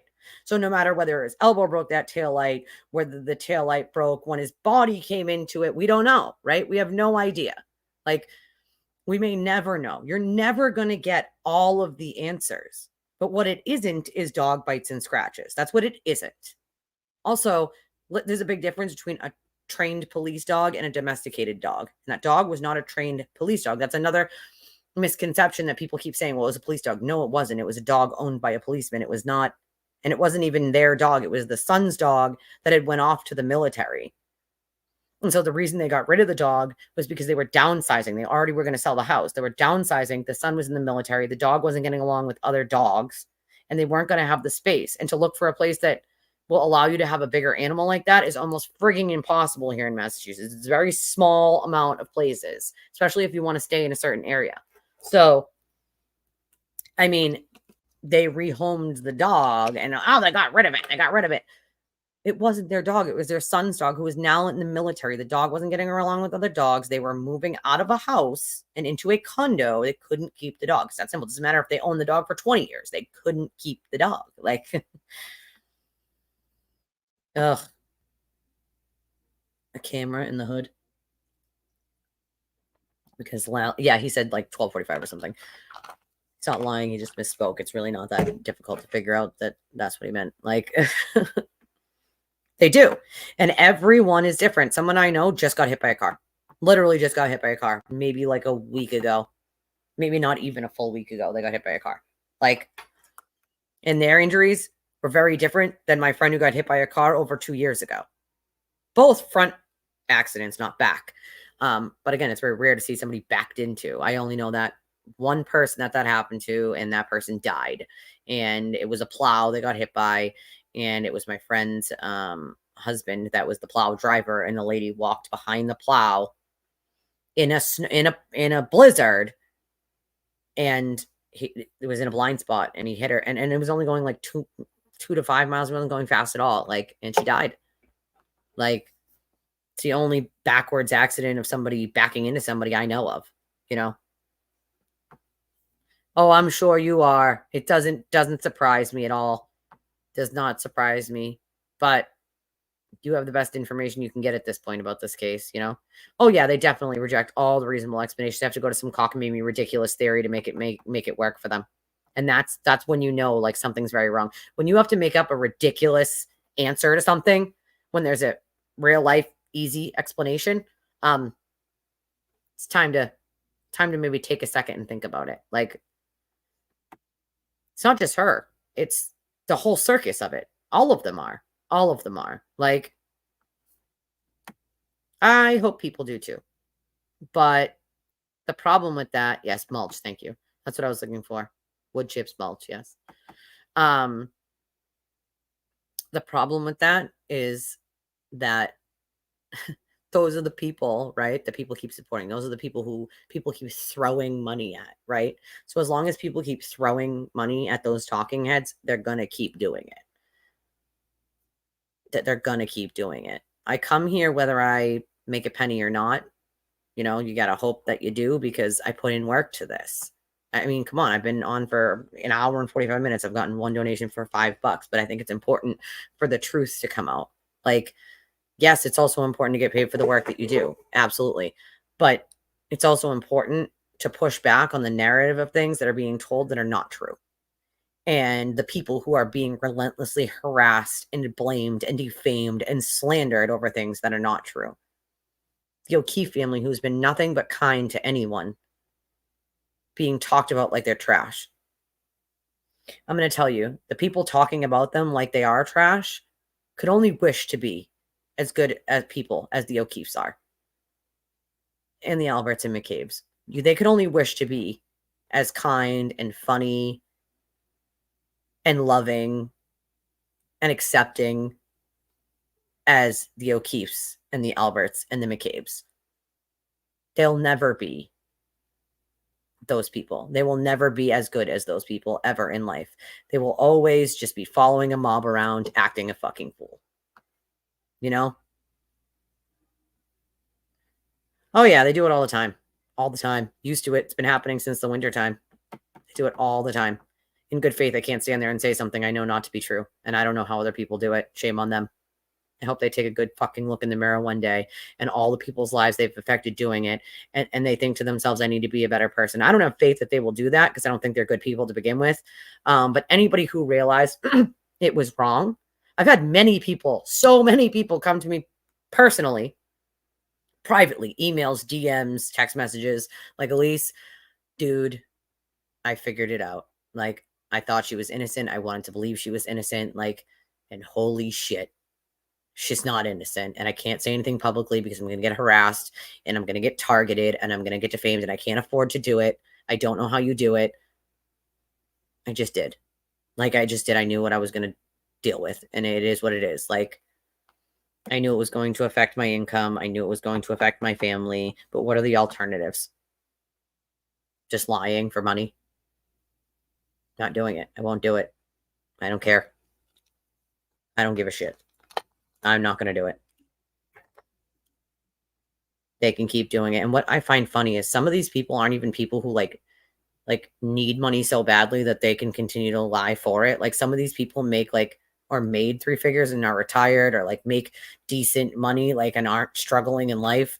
So I find it funny that the people that are struggling in life, the ones who monetarily are poor or middle class and not barely making bills or not making them at all, are the ones who are speaking truth, knowing it's going to affect their income stream. Yet the people who don't really need it are the ones who get greedier and greedier and greedier, and they'll just keep saying whatever they think will feed that mob back into them. It's really sad, honestly.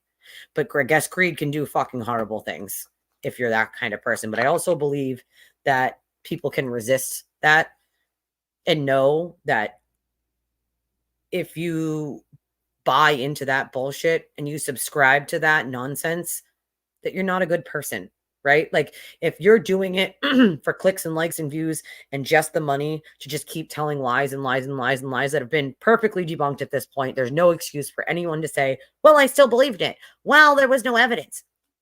Only cult members say that, right? Only people who know that it's over say that. Like, at this point, if you're saying that and you have a YouTube channel and you're still spewing nonsense and hate to these people, shame on you. And greed has taken over your fucking life. I just can't imagine being that type of person. If I won the lottery today, it wouldn't just help myself, I'd help other people. And I think to myself, if they won the lottery today, what would they do with it? They'd buy themselves a yacht and call them, and travel the world and never help a single person. Because that's what it seems like to me. Right? Like, that's awful, Brie. That's awful. And in a crosswalk, nonetheless. Right? 5 foot, my 75-pound pit bull brushed past me and I fell. Imagine, yeah, exactly. Swiping you. That's the thing, right? If you could spin around like that with the dog hitting you or something, you know what I mean? Or get knocked over. And anybody been knocked over by like a German Shepherd or a pit knows that's with some force, just the dog itself. Imagine being clipped by the side of a car. Well, they definitely are brainwashed. Remember, they say the same talking points over and over and over and over and over and over and over. It's all the same talking points in the same exact way. Where's all the blood? You're just a grifter. You're just a this. You're a scammer. You're a grifter. All the same shit that they say consistently and constantly. And it's funny because the sewer turtle calls everyone he has a problem with the same 5 things: crazy, scammer, grifter, riding his coattails, or a criminal. Same 5 things every single time. It's projection at its finest. I've never seen someone project the way that man does. It's kind of amazing. Someone needs to study his fucking brain one day, because I don't know what happened there, but something went very wrong. Couple months best until I figured out with the evidence what the fuck was really going on. It was like couple months, maybe. Let me think. Maybe 4.5, 5 months, maybe. That's another sad part. Some of the locals that got dragged into this, again, they want to believe in a conspiracy. That's half the problem, is some of these people absolutely want to believe in a conspiracy. And listen, it's no secret here. I love a good conspiracy. I wanted nothing more than for her to be innocent, because I hate corruption. Hate it. I've seen it. I've lived through it. As an advocate, I've seen it more times than I can fucking count. Okay. I think police accountability is a big thing that needs to happen. I'm not a huge back the blue person. I'm not a fan of cops in general. I'm just not. But when I'm out and I'm buying myself a coffee at the store and there's a first responder or a police officer in front or behind me, I always pay for their coffee, because it's an out of respect for the job that they do, and not every officer is bad. Do I believe that there's a lot of corruption and people getting away with a lot of shit? Yes, I do. I've seen it firsthand. But I can't take that sort of bias in me and say, well, just because I don't like those things, that, yeah, she has to be innocent. If the evidence doesn't add up, it doesn't add up. I would have loved nothing more than for her to be innocent and this to be a good conspiracy with some corruption, because I love to bring corruption down. Let's fucking do it. I am not afraid. But that's just not the case here. It's just not the case. Peggy's strength is inspiring, and so is Paul's and Erin's and the Alberts and the McCabe's, you know? I don't have a leg in the game. I'm not friends with the O'Keefes. I know of them now because I support them trying to get justice for the person that they lost. I don't have skin in the game. So that's the point, right? Like, yeah, he has. Let's make something very clear here. I'm not friends with anybody. I know of them now. Only after I figured out that Karen was not innocent. They are amazing people, and I don't know how they do it every day, but I don't have skin in the game. Whether Karen Reed goes to jail or not, it has nothing to do with me.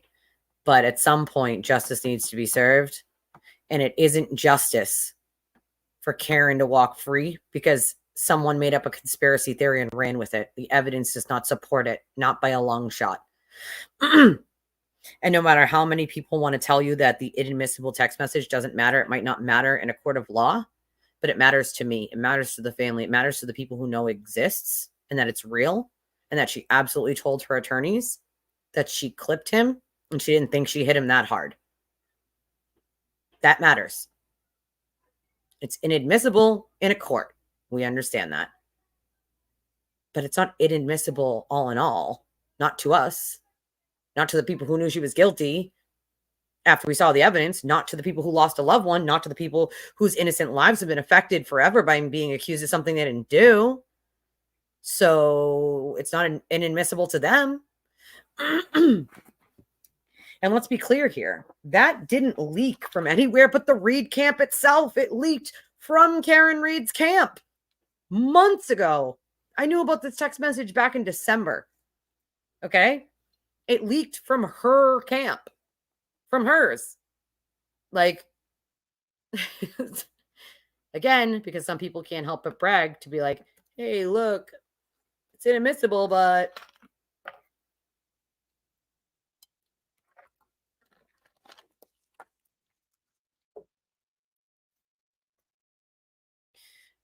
Well, there is an entitlement. You can feel it in the air. It's kind of gross, but you can literally feel it, you know?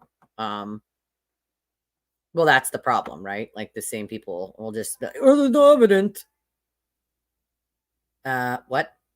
There's like a ton. What the fuck are you talking about? Like, I think she was too drunk to want to stop and check, to be honest. She left him there and he died. It's that simple. It's really not difficult, you know? Well, I think some people will keep saying it, I think, until the end of time. But now, for those two that I know of,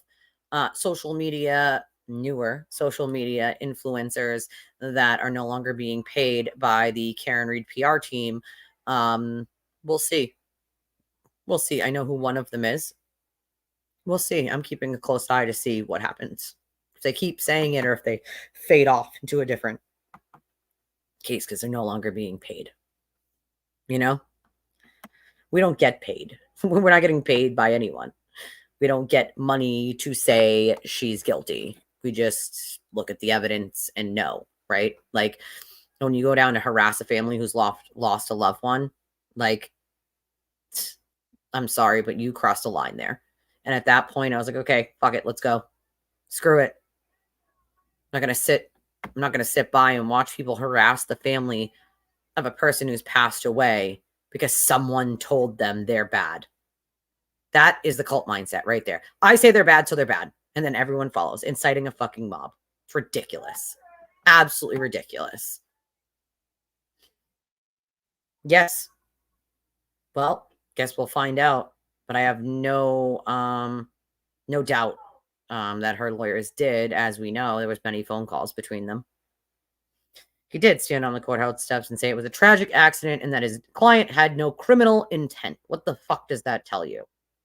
And I don't want to hear, oh, they never thought that. So they thought she hit him. And then magically it was just a conspiracy afterwards. I'm sorry. I'm not buying that. Not buying it. Like,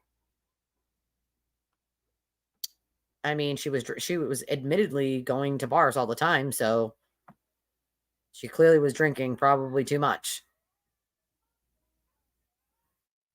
Well, I agree with you. There's going to be a few, though. There's going to be a few on this case. Let's hope that they accurately depict the fucking circus. I know of at least two that will. I don't know about her specific one, but hers is not a Netflix one as far as I know. So whatever channel or people she's doing hers with are not, they're not part of Netflix. I don't know what channel or station or whatever they are a part of, but it's not Netflix. So I guess we'll find out, though, you know? We will find out. Before I try to pull this up, I just need to like center myself so you guys can see this too. But before I try to do that,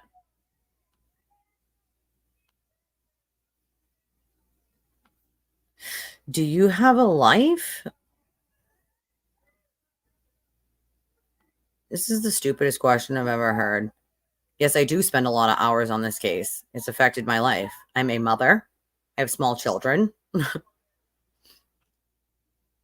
My point is I don't get paid by anyone, as in I don't get paid by the Alberts or the McCabe's or the O'Keefes to say she's guilty, like the PR camp over at Karen Reed paying people to say such things.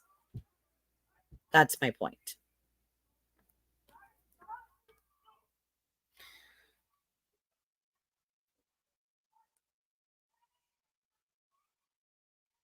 See, that's the problem with you people, is when you can't argue the actual points anymore, you think like insults are going to work somehow. Like you can say whatever you want. Go for it. Have fun with that.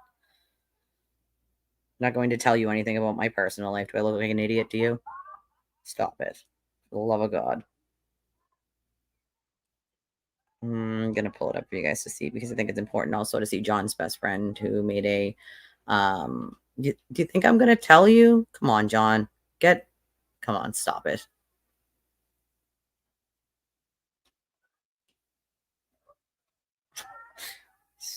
It's It's amazing that you guys think it's like people are going to tell you where they work.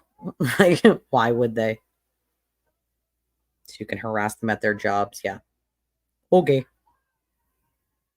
guys have already proven that you can't help yourselves but to harass people at their jobs. No one's that fucking stupid anymore. Sorry to tell you.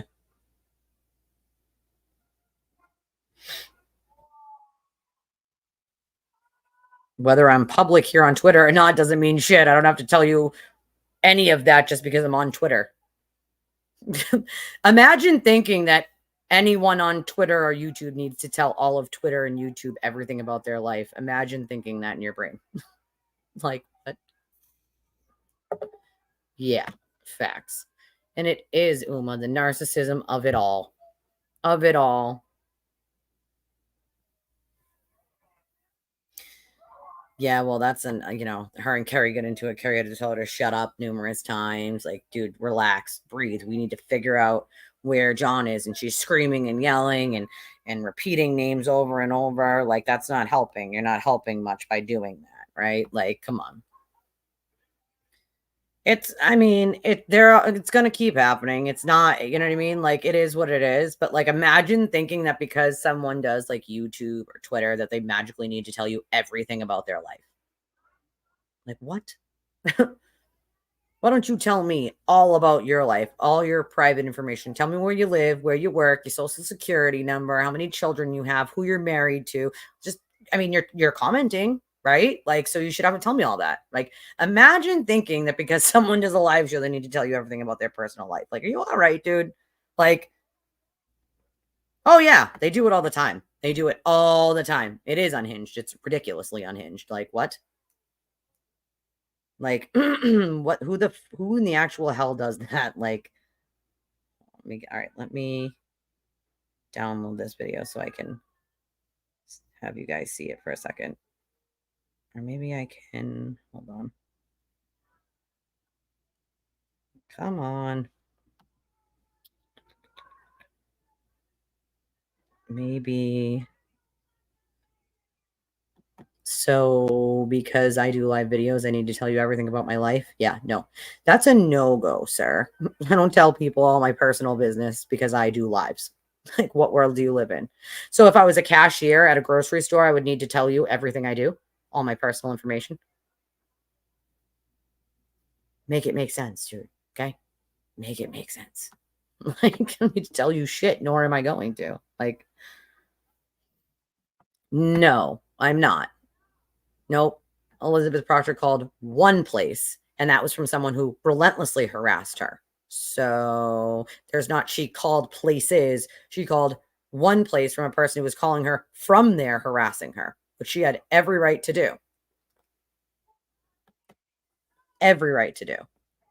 Somebody was calling me from their job, harassing me. Yep, you're damn sure I would call back to be like, hey, your employee on their work time allowed to be harassing people? Just wondering, just asking for a friend.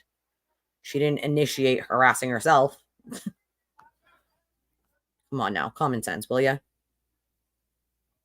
See, that's the problem, is nobody uses common sense anymore, and it's kind of amazing to me. All right, I think I can pull it up. Okay, here we go. I think I found it. Hold on.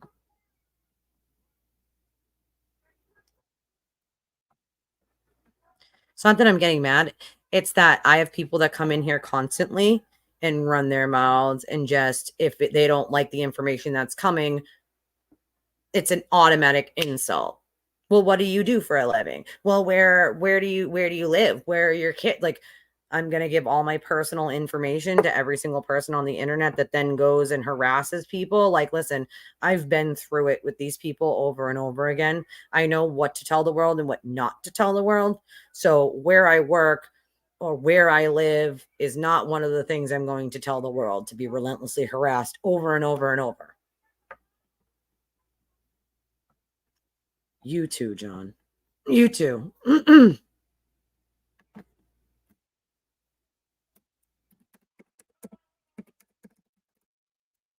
All right, let me get this up for you guys. Hold on.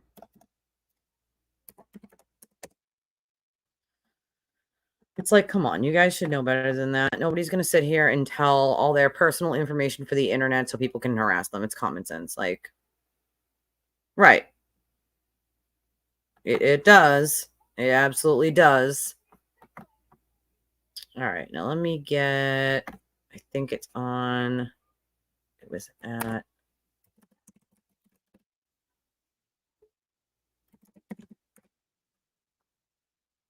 come on, why won't this pull it up?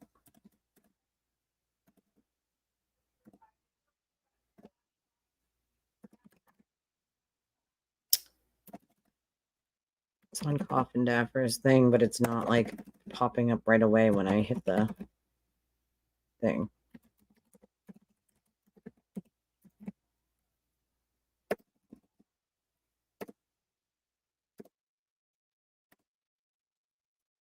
The heck?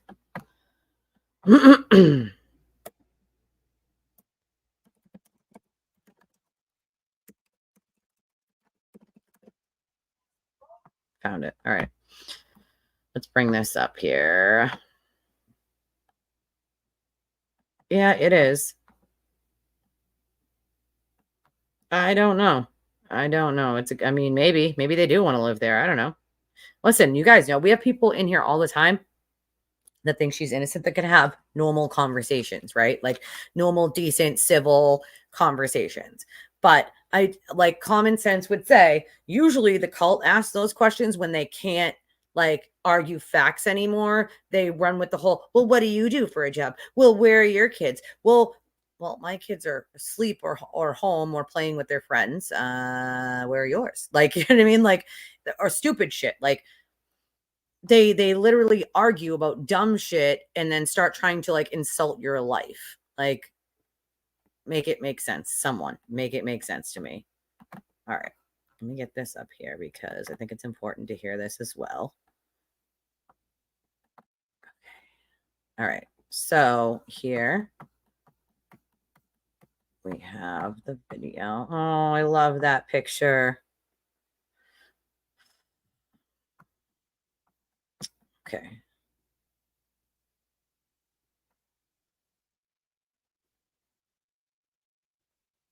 Okay, so we watched John's interview. I just want to get his friend. Here it is.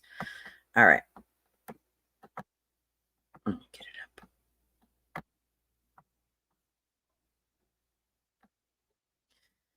All right, I want to get it back up here and get it bigger. I met him in college. Best friend in college. You know, we did everything together. John Jackson is thinking a lot about his friend John O'Keefe lately. He says he's not looking forward to prospects of a second trial for Karen Reed. The worst part about this is for the O'Keefes, really. You know, you just feel so bad. You know, you don't want to see them go through it again. It was devastating. Jackson says he's known the O'Keefe family for years and says they're being treated unfairly, especially online. Stop talking about the O'Keefes in a negative way. Yep. Pray for them. Yep. Support them. Do what you can for the O'Keefe family. They don't deserve this. Jackson says O'Keefe was godfather to his now 16-year-old daughter. The former Boston police officer also raised his niece and nephew after his sister and brother-in-law passed away. It didn't surprise us at all, but it certainly changed his life in a lot of great ways. So those kids are amazing. Jackson owns a ball cap with his friend's badge number. He says he watched the entire trial and can't understand how people can ignore the evidence. Stories made up by, you know, Karen and the defense team. The defense attorneys made up a story, and people are listening to these defense attorneys like it's insane. Like whatever they say is gospel. It's their defense attorneys. Like they're selling you a story. That's their job. And these people bought it. Hook, line, and sinker. Now, John Jackson knows Karen Reed. I asked him about his impressions of her. He declined to comment. Well, I've been down. John Maroney, NBC 10 Boston. I would have declined to comment too.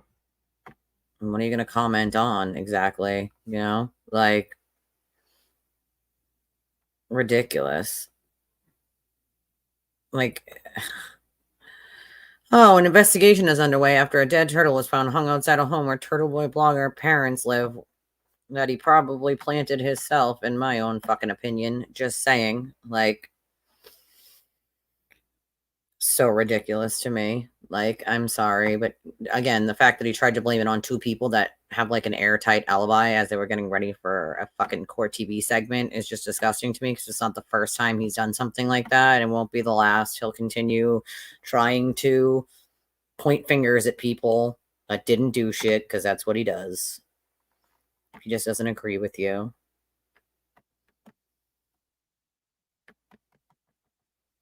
Well, that's literally what John's friend just said. Gospel, right? A gospel, like, gives them meaning. They have a meaning to be out there, and they feel like they're a part of something, and maybe they don't have that in their everyday lives. But when you are forced to look at the evidence and you're forced to take a good look at it, because we didn't have that back last summer. We didn't have concrete evidence. What we had was court filings and whatever was coming out of the mouth of the defense. Like, we did not have the actual real life evidence. Like, once that came out, it's like, how do you ignore, how on God's green earth do you sit there and ignore it? And the way they do it is by saying, well, Michael Proctor is corrupt, and they're all corrupt, and they're all lying, so we don't listen to any of their evidence. That's not the way court cases work. They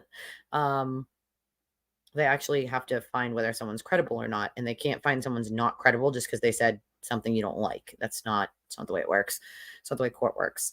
There has to be reasonable doubt. And again, let's use the word reasonable, because it can't just be doubt. It has to actually be reasonable doubt. And nothing about their fucking ridiculous story is reasonable, especially with the evidence that's come out. There's pieces of taillight in John's clothes. The taillight was found at Fairview and not at John's house, where she claims she cracked her light, which their own expert says she couldn't have done. Like, like, yeah, they can. But I've seen it maybe twice in two people that I know. Because remember, I am friends with some people that are on that side, not very many, but a few. And I've seen it with two people. Two out of the whole lot of them. Two people that don't go to these ridiculous things that are, these protest people who stay at home and just believe in her innocence and do it in a way that it's, they're not attacking people. They're not calling people names. They're not like two. I can count on one hand. Two. What the fuck does that tell you? Like, I would hope so, Anne. And I honestly don't call it courageousness. In my eyes, it's just the right thing to do, right? Like, I do think everyone there was extremely brave, because they know what is going to happen to them if they stand up and say this is not okay. They are fully aware of the consequences of standing up and saying it's not okay, because we've watched them do it over and over and over. And that's what the mob does. They just call people names, try to tear them down, make fun of them, try to take the worst moments in their lives and turn them into something bad.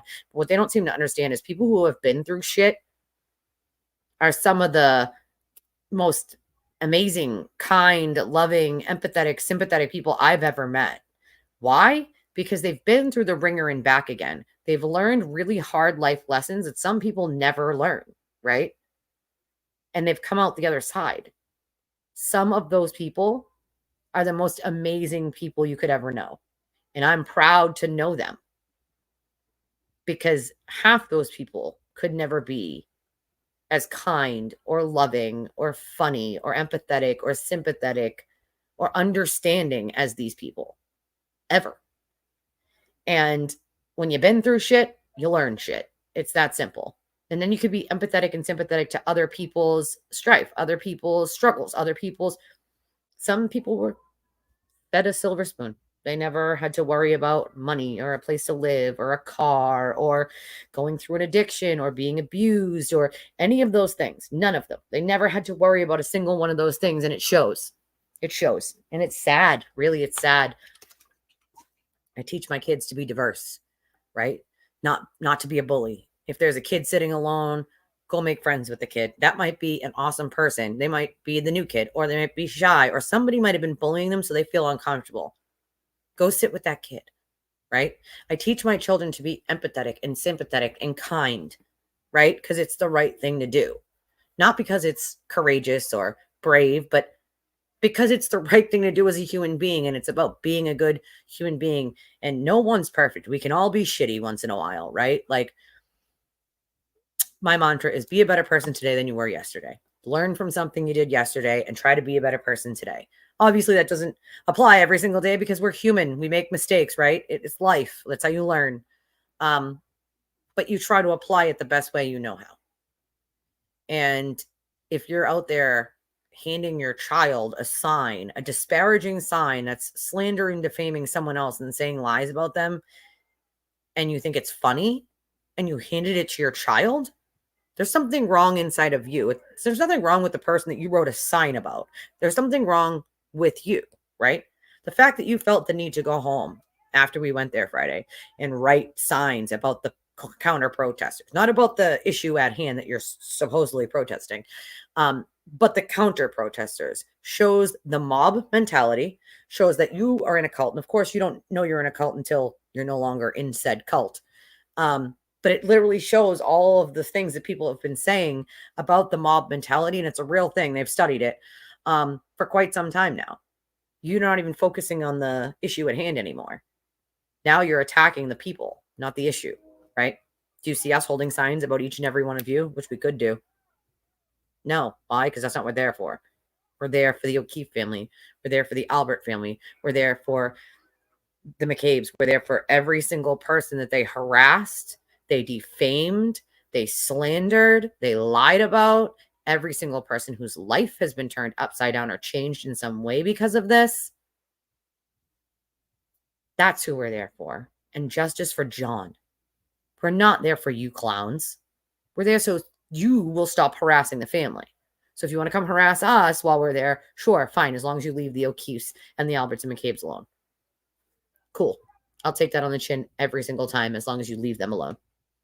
They don't deserve this and they've been through enough. Leave them alone.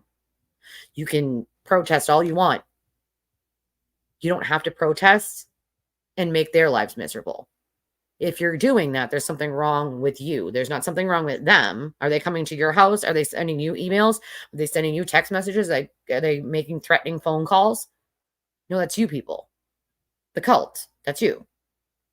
Not them. You. There's something wrong inside of you that you feel so inadequate, which is how your leader feels. So that's what he does outwards, is he's inadequate on the inside. So on the outside, that's what comes out. I studied it. I've seen it. I've worked in mental health, like worked in a prison for criminally insane. Like it's all right in front of you. You can see it. It's not hard to see. Like, no, never. I wouldn't give him the view. Sorry, not sorry. I wouldn't give him the view. So very, very few times I've ever shown anything about him on. Sometimes I think it's important to show what a vile piece of garbage he is. But no, I don't normally show that because I refuse to give it any airtime. You know, I guess so. I guess everyone's off the payroll. Yeah. And Smollett, exactly. Pulled a Jesse Smollett. You know what I'm saying? Like, well, a lot of them are incapable of having a conversation. You know? Yeah, attorney my ass. Attorney of lying. You know? Well, that's the thing. Their righteousness, they think like they're doing something, except all they're doing is hurting people. And when you start to realize that what you're doing is actually hurting people, maybe you should stop. Just saying. Maybe it's time to stop. Like, there weren't stickers, genius. They weren't stickers. You know what I'm asking for a friend? Why you feel the need to troll people. I'm asking that for a friend. Again, we just had this conversation, right? There's something inside you that you felt the need to come here and comment. I'm asking for a friend why you feel the need. Like, go watch a channel that you like. Go watch a channel of people who is your echo chamber. Don't come here. I believe that, Kings. I 100% believe that, you know? Not a lot of us can, Barb. Not a lot of us can.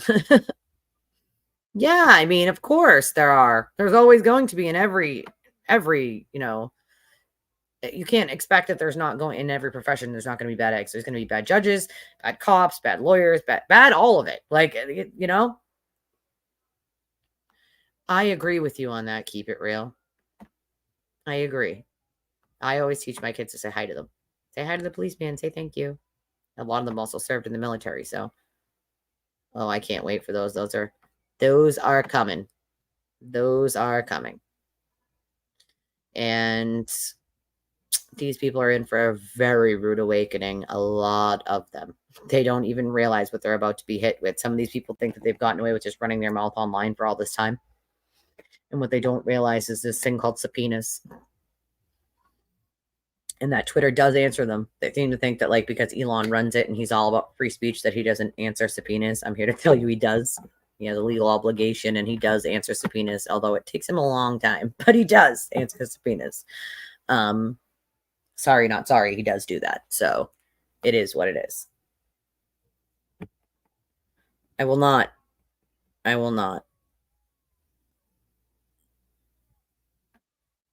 not just this case. There are so many other cases too that, like, not like that have been like this, but there are so many other cases that deserve time and airtime. And there are some that I'm going to do just like I've done, you know, my friend,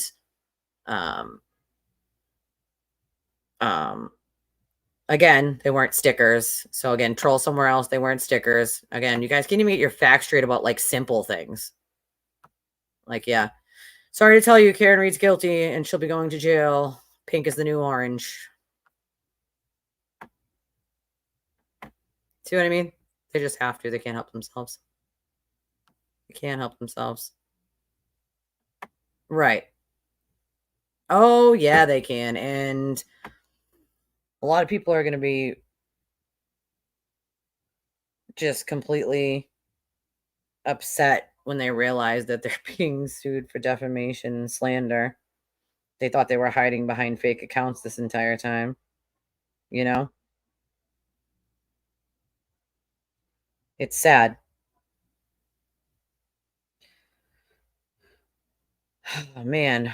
You know, you guys, it's like,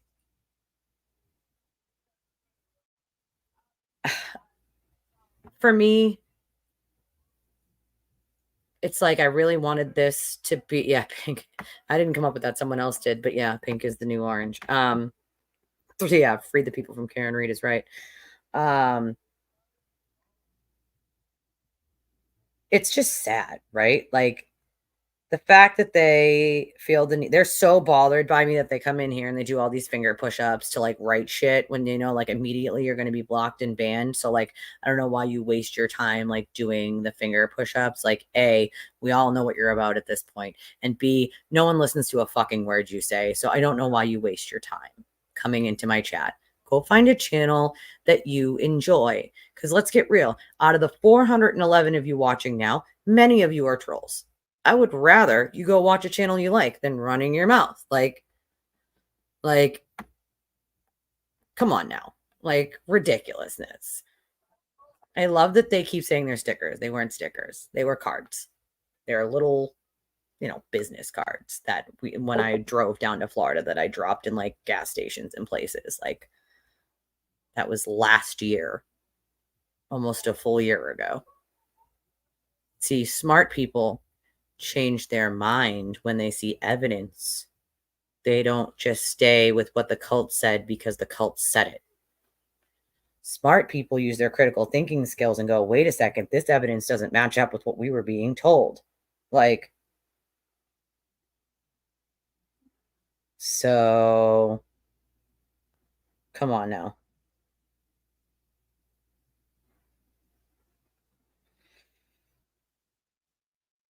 I mean, for me, it's like, you guys have nothing better to do than come here and troll when you know you're just going to be blocked and banned anyway. Like, what's the point? Within seconds, you're going to get booted. So it's like, why waste your time?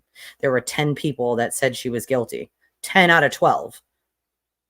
The second go around, it isn't going to be any less. Like, you know what I mean? It's not going to be any less than 10. Like, it's just ridiculous.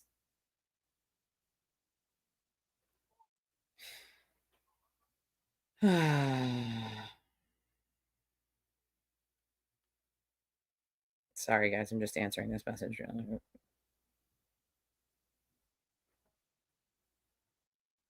I think what Paul said was really powerful. I think everybody should listen to what he had to say. And I'm glad that we got to play it again. Because I know they've been probably wanting to speak out for quite some time now. and they probably felt like this was the time in between trials. It's just sad that they have to do it again, especially for Peggy. I wish this didn't have to happen, and I wish they didn't have to do it again, but make no mistake, they will try this case again. They are trying this case again. So for the pink mob, they keep screaming. They only said they intend to try it. They're not actually. Nope, they are. They're a high 1,000% they're going to retry it. So I'm sorry. Sorry, not sorry that you're upset about it. Sorry, not sorry that you don't understand that they are going to retry it. They're not going to let a murderer just walk free. Especially with all of the evidence that they have. So yeah. You guys can keep hoping and like crossing your fingers and stuff and like hoping that that doesn't happen. But I'm here to tell you that they're retrying that case, and they're not going to just let a murderer walk free. It's just not a thing. Paul was awesome, right? Maybe they can pen pal him while he's in prison, you know? So the thing, like, you are right, Rob. They will say that. And it's funny, High Space Ninja, the cope is real, Kings. It is absolutely real. And Paul was awesome, and he'll always be awesome. But you're right. When the FBI report says something along the lines of no evidence or conspiracy on behalf of the state police, the Pink Patrol will say they are corrupt, or so-and-so's cousin is in the FBI. And that's exactly what they'll do.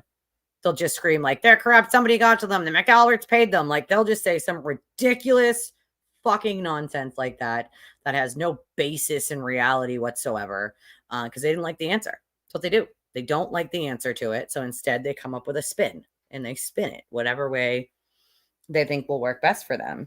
And it's like, if you haven't seen that pattern already, then there is no hope for you. There is no hope for you to understand that this is what they do. If you can't understand that, like, that's all they want is justice for him. And it's not that hard to understand, right? It's just not. Remember, if you want to support the channel and me, this is how you do it. It scrolls at the bottom of the screen. It's really small. I know I can't make it bigger. I'm sorry. But my channel only runs on donations from my viewers. So if you can, I would really appreciate it. It's almost midnight, my time. Okay, they didn't destroy their phones, Jessica, so if you're going to be a troll. Like, they didn't destroy anything. So when you guys use the word destroy, when one turned their phone in, okay, turned it in, that's not destroying. They turned it in to the phone store. There was no order. And Brian Higgins' order was denied, and he threw it away in the exact same place that he throws his trash. And I don't know if you were told this or not, but I'm gonna tell you now, that's where he had thrown his trash out previous to that, and that's where he continued to throw his trash out after that. Why? Because that city does not have trash pickup, so that's where he threw his trash out. So even though the defense wanted you to feel like that was something nefarious and he only went there to like creepily throw his phone away, that's not what happened. He always threw his trash out there, and he continued to throw his trash out there because it was free for him to throw his trash out there, and they do not have trash pickup. You have to pay for the dump, which is the same in Kingston, where I went all summers as a kid. There's a dump. You don't. So if there's somewhere else you can toss it for free, then you should, because otherwise it's going to cost you money that you probably don't have, or that you could pay towards another bill. Like, it's not cheap to get the sticker for the dump. Then you got to go during the hours that it's open, which might not work with your work schedule. So if there's somewhere else you can dump it for free, all the more power to you. Like, what do you mean? You have never thrown a phone away? I've thrown like 6 away. And I've always been taught to take the SIM card out and cut it. Always. Do you not throw away old phones? I mean, everybody I know throws their old phones away. Or sometimes, once in a while, you turn it in. But usually now, phones come out so fast, once a year, so that by the time you want to go turn it in, you're only turning it in if they're giving you an upgrade. Some companies give you like $50. It's not even worth turning your old phone in. You can either use it for spare parts. You can send it overseas now. Some of them will take, or just throw them out. I usually just throw them out because I don't have a use for junk drawers of phones. I just download all of the pictures or whatever that I actually want onto my computer, and then I toss them, because what am I going to do with it? Either it doesn't work anymore, or it's old and I got a new one. What am I going to do with it? I just toss it. Like, what are you going to do with it? Like, I don't know if they'll do any more 4 years. Like, they might not need to, you know, they might not need to. You might not need to.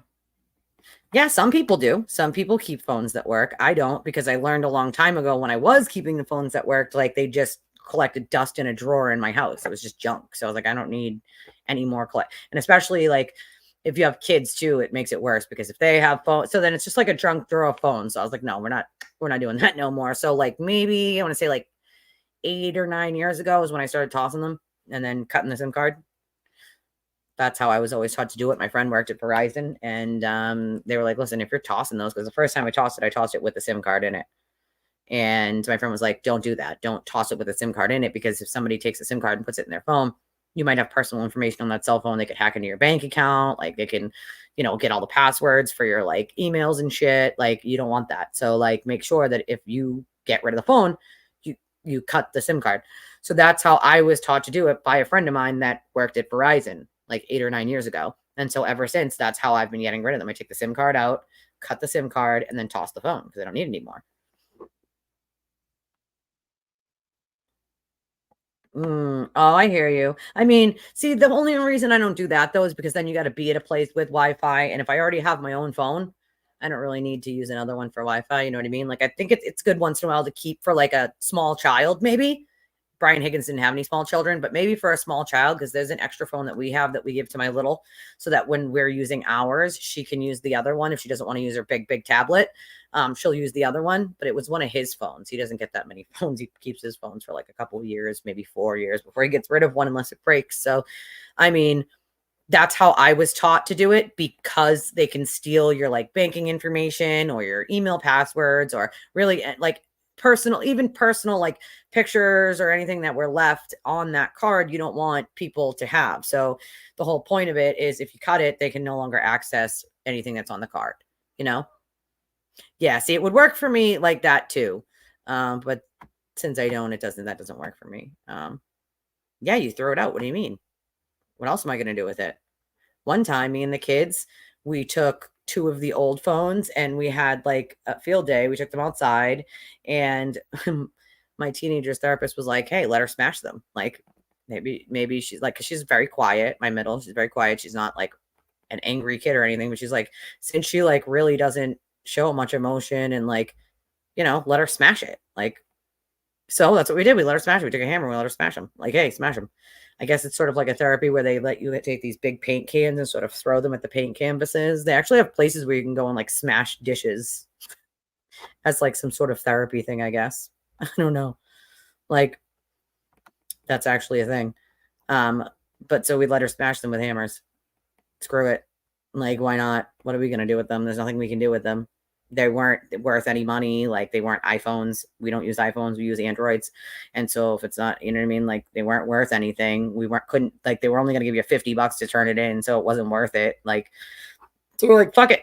I'm going to get rid of them. Might as well fucking do whatever you're going to do and toss them.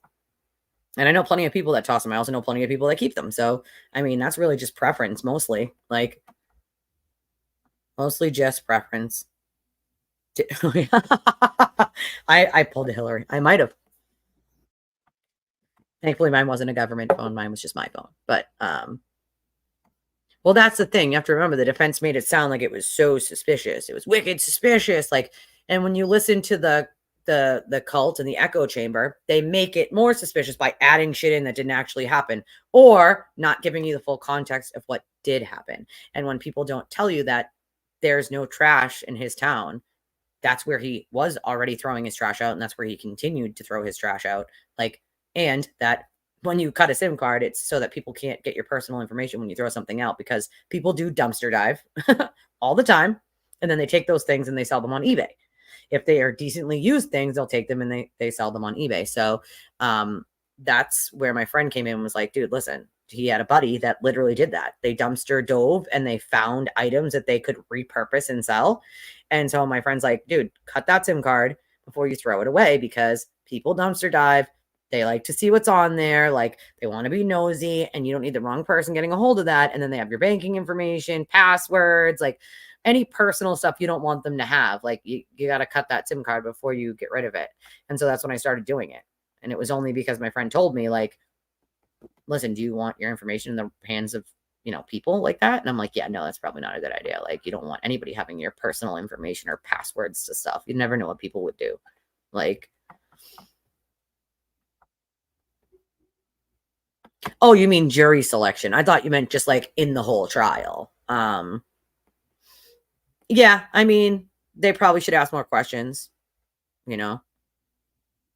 It's on a military base because he can cut through it and because he could throw his trash away for free there. They have dumpsters. So it's because he used to go through there all the time. It was an easy, quick way to throw his trash out for free and not have to pay for the dump sticker, not have to go down to the dump.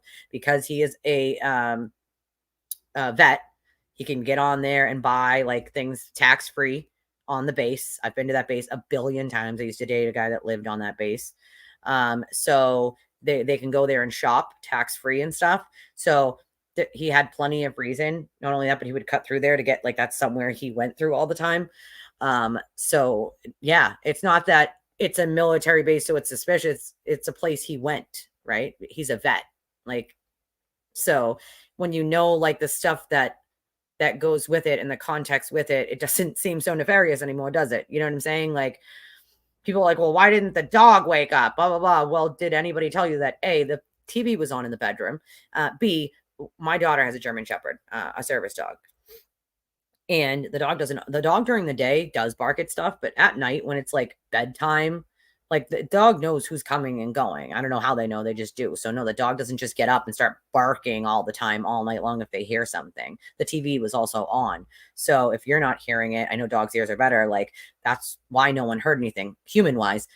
Their TV was on. They had just been drinking. And I'm telling you right now, if I'm drinking and my TV's on, like, I ain't hearing shit. I live in a complex. And the only time that I go out is if I wake up and my like curtains are open a little because I have blackout curtains because I don't want that sun coming in at 5 a.m. in my eyeballs, and the sun sort of rises on this side.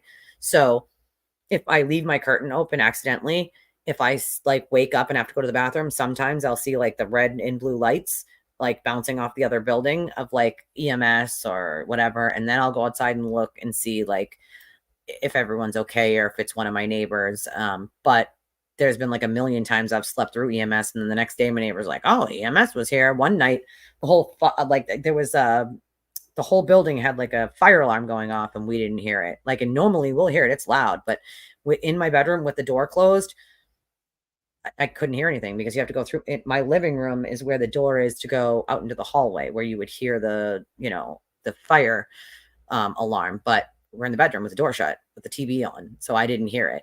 And the next morning, man, was like, dude, I was knocking on your door. Like, the fire alarm went off. Finally, they shut it off. It was a false alarm. But like, dude, you would have slept through a fire. Like, what? And I'm like, oh my God. Like, and that just happened like a couple months back. But like, you know, the defense is spinning these theories without giving you context. And I think Lally could have done a better job of giving context, but he's also not allowed to lead the witness.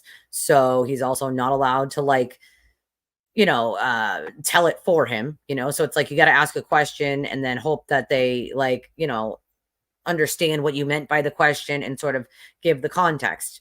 That's not always possible because you can't lead the witness as a direct, you know, like, or you can transfer. It depends. You can transfer to a new phone too. I always just like, the new phones usually come with a new SIM card. So there's no purpose in me putting one that like is filled with shit anyway in the new phone. Cause it's like, I filled the SIM card pretty much with like pictures, videos, like all that shit. Like, I filled the memory of the phone. I filled the freaking thing. So it's like, I'd rather take the brand new one and just download anything I want onto my computer before I get rid of it. Cause like, then I have a brand new one with all new space, you know? No, they didn't. You're absolutely right about that. 100% right about that. They did not. Like, yeah, I mean, we don't know. We don't know if that's the case or if these people just, I don't know. We don't know. It's possible. Well, that's the thing. Many things can be odd. We've been through the butt dials. How many of those have we done? Like, I agree. The judge was hard, you know? Yeah, I know, right? Well, here's the thing. I sleep. I don't know how many of you guys, hands up, how many of you people sleep with your phone in your bed? Because I do. I sleep with it like right up near my pillow. So do you know how many times in my sleep with my phone locked, as you can see, my phone's locked. You have to put a code in for my phone to unlock. And somehow, some way, I have unlocked this, butt dialed or literally video dialed group chats on Facebook and X somehow, some way in my sleep. I've also done it during the daytime. And I'll tell you, my group chats, at least, I'd say at least 5 times a week, one of us, because there's like, one of them has like 14 people, one of them has like 8 people, like, but at least 5 out of 7 days a week, one of us accidentally does it. And then like that person will be like calling it, and some of us will pick up, and it'll be like, all you can see is like the inside of their purse, or like, inside their car or whatever. And we're like, hey, so-and-so, hey, so-and-so. And they're like, oh my God, I just butt dialed you guys. And we're like, we do this all the time. Hang up. Right. I've done it. They've done it. Like, so we know how possible it is. And one day there was 2 of us that did it, and it was like sort of a back and forth right away. And then at night, like later on that night, another person did it, and they were at work. So all we could hear was like the music in the restaurant they worked in. Like, so like that's 3 times in one day. You know what I'm saying? Like it happens. Like, and I don't even know, like I didn't punch my code in to do that. Obviously it did it somehow, some way on its own. Like I've done it a billion times. Like, right. Well, yeah, see, well, I do it, and I'll tell you why, because my oldest daughter has a very rare disease, a terminal disease, and she's got a lot of medical issues. So if something happens, I need to know. So I keep my phone next to me. So if you call me more than once on my phone, it breaks through the do not disturb. And so all of my close family and friends know all you have to do is call me more than once, and it'll break through the do not disturb, and it'll ring. So if something ever happens, I'm just too afraid that my phone like isn't within reach, or I won't hear it. So that's why I keep it so close to me. And that's why I said it that way. So if something happens with my oldest daughter, I know right away, as fast as humanly possible. So see, that's the thing, right? Dumping a phone isn't evidence of anything. Brian Albert turned his phone in and got a new one. Turned it in to the phone place. He didn't destroy anything. And see, that's the problem, is they keep using the word destroy. What I did with a hammer, that's destroy. That is destroy. Okay. You can call it destroy when that happens. Turning it in to the phone place isn't destroying it. And they waited over a year. There was no orders for his phone to get a new phone. And he had probably already had the phone over a year. So you're talking 2 years, time to get a new phone. It's slow. It's freezing. People are incessantly calling you and harassing you on that number, right? So he gets a new one. Higgins throws his out. He doesn't destroy it. He throws it out in the same place that he always throws his trash before and after that. In a place where he goes to shop tax-free because he's a vet and he can do that on the base. In a place that he cut through all the time, right? Like, but if you're not given the context of it, people start to be like, well, why? Why was this done? And why? And I have no problem explaining why certain things were done. But you have to have an open mind to the fact that you weren't told all of it. You were only told a little tiny part of it, and you were told the word destroyed for a reason, and you were told it was nefarious for a reason, because if they don't tell you that, then it doesn't fit their narrative. It doesn't fit what actually happened. And then when you do explain what happened, they have no answer for it. They immediately go into an insult because they know that's what happened, because we already know that's what happened. So it's like, you can't argue the facts, so you insult people. Don't be sorry. My daughter's had her disease since she was born. So only 177 people on planet Earth have hers. There's so much they don't know about it. So we could have her for 100 years or 50 or 75, or maybe only the 19 she's been alive. But no matter what, she's amazing and smart and funny and kind, and she figures it out every day. And that kid teaches me something new every day about people and about strength and about kindness and about figuring it out no matter what. So yeah, a lot of them had to get new numbers because they were just being relentlessly harassed. But even then, no, I didn't mean you, Jessica. I didn't mean you. I meant like in general. That's what happens, is like, if it doesn't fit into that narrative, they immediately go into insulting. And I've seen it time and time again, 100 times over. And it's really sad, because once they can't argue facts anymore, it's like goes into immediately like, let's throw an insult. Like, let's have a conversation. Like, we have plenty of people who come in here and just have conversations. But once you start getting into the whole, people, people, sending ridiculous insults your way and saying crazy shit. Like, I mean, come on. Well, she wasn't always blind. She's blind now. She's legally blind now. But she just lost sight in her left eye in the last 4 years or so. The other one she lost before she was 10. It's from uveitis behind the eye, which is inflammation. And it's because of her disease that she has that inflammation. So with people who do have uveitis, usually it can be corrected. But in order to have any sort of surgery, you have to be at least 6 months free of any inflammation. And she has never been 6 months free of inflammation her entire life. She has psoriatic arthritis in her entire body and every joint. Her head is stuck in this down position like this because her bones have fused. Same thing with her fingers where they're like this right now on this hand because they've fused. And so the only thing they can do is take the joints out, but then her fingers would be straight. And same thing with the neck. So her head would be straight and she'd never be able to move it or put it down. Not that she can much now, but that's something she has to decide because she's an adult now. She's over 18. So that's for her to decide. They are, right? Aren't they? So inspiring. Like just the way they overcome stuff. Like, when my daughter's hands first got the way she did, she learned how to type with her fingers being stuck like this. Like, like this. She learned how to do it. Like she just figured it out. You know what I mean? And it's like, wow. Like I remember telling her when she was little, like she used to complain, like part of her disease causes like short stature. So it makes you short and skinny, very skinny. And so the kids used to make fun of her for being small, right? And so I remember when she was little telling her like, listen, mommy's only 5'4", and I'm probably carrying an extra like 30 pounds of water weight just from like my regular medication for my health problems. Now I'm usually about like 135, 140-ish.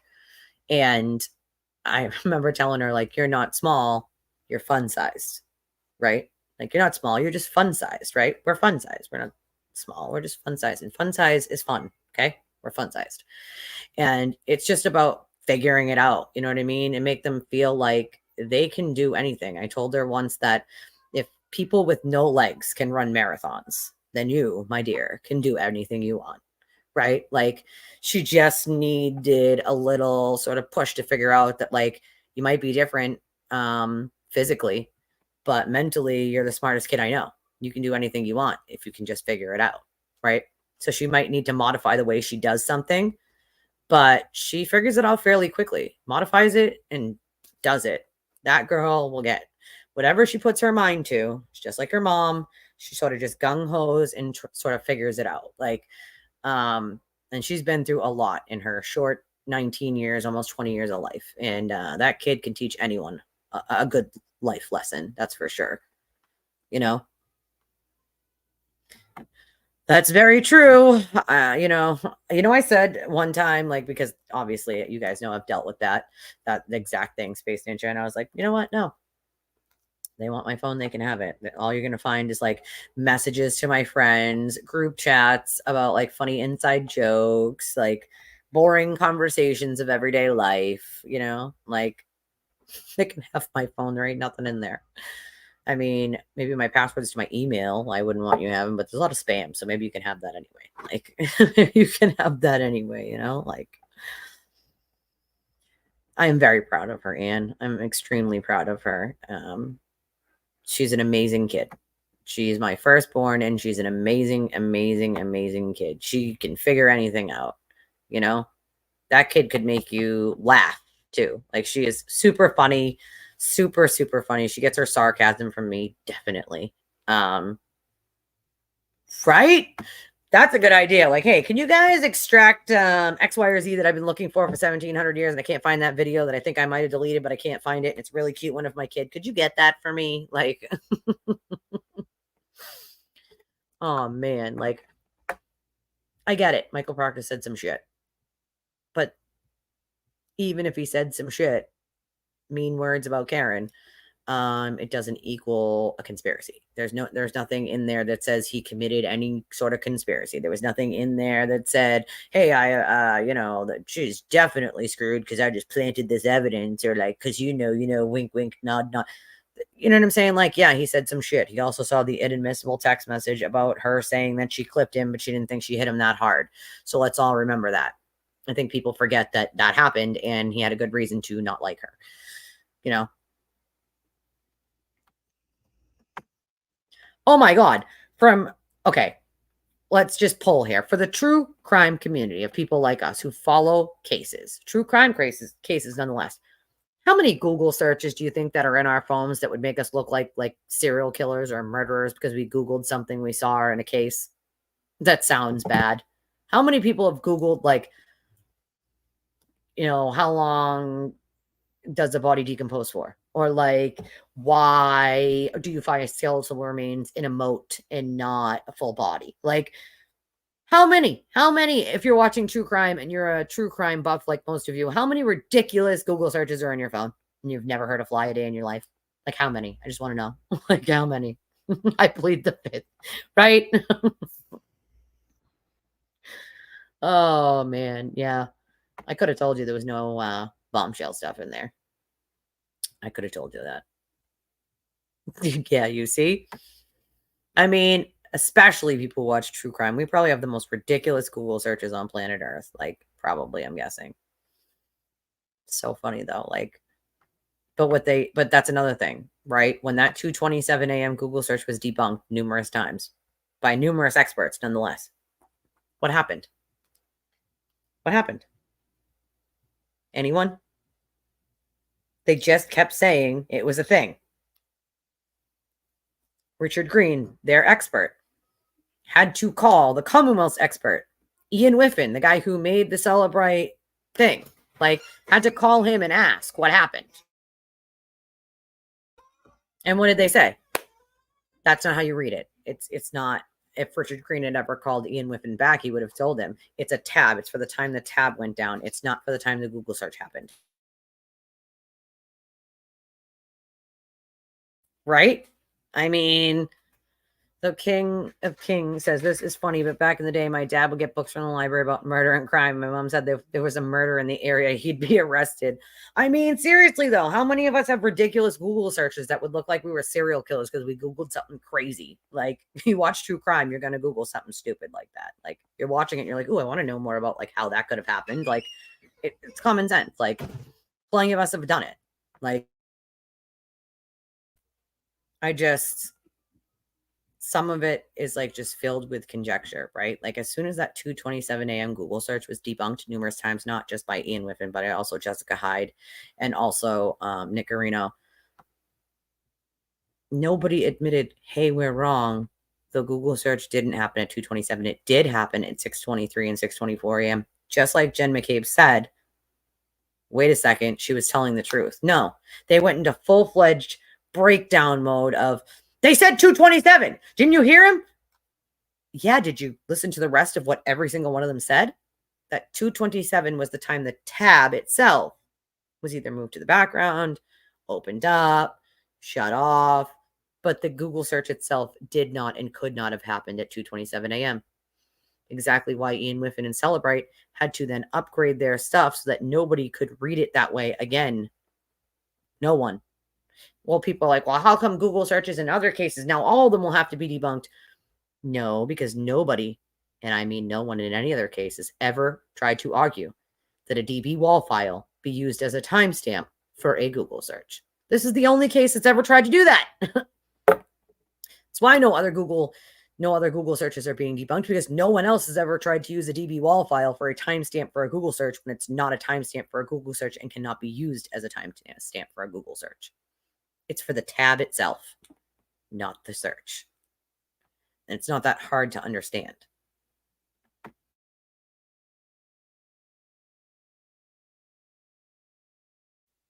Yep, he changed his testimony and he apologized. But that apology is not enough. I'm sorry, Richard Green. You seem like a good guy. You seem like a nice enough man.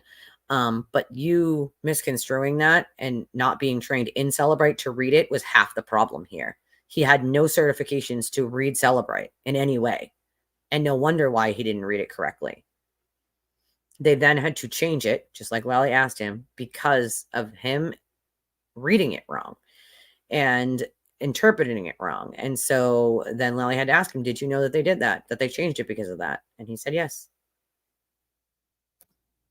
I mean, if that doesn't tell you everything you need to know about the Google search, I don't know what does at that point. And once that Google search didn't happen at 2:27 a.m., your whole conspiracy falls apart. There's no Jen McCabe involved anymore. So now what? So now they pick up the pieces of Brian Albert and Brian Higgins. And now these are the only people that are involved. We take Colin Albert out now. We take Kerry Roberts out because they've been screaming that it was, Jen McCabe and Colin Albert, and Kerry Roberts has been involved in this, and Brian Albert for a year. Now they take those people out and it's only Brian Albert, and they add in Higgins. And nobody went, hold on a second. Wait a second. That's not what you've been saying for a year. Hello. Like, these are your brain cells talking. Maybe use your critical thinking skills. If it's not the same as the beginning, that means it's not the truth. The truth doesn't change. Okay? The truth doesn't magically evolve from these people were involved till, nope, just kidding. Some of these weren't. And now it's this person and this person. It's not the way the truth works, right? So if they have to change and add things and move things around, then they're not telling you the truth. And I don't think it doesn't take a rocket scientist to figure that out. It just doesn't.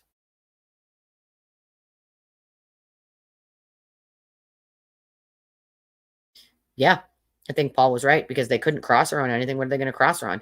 Everything she said was indisputable because either Karen already admitted to it herself in interviews or in talking to the cops or whatever, or there was evidence to prove it. So what are they going to cross Carrie on? She's the one who did CPR. She's the one who cleaned the snow off of his face. So they couldn't cross Carrie because they would look like liars. So the only thing they could do is not ask her any questions at all. Afraid that if they did, it would have blown the rest of their conspiracy out the water, which it would have.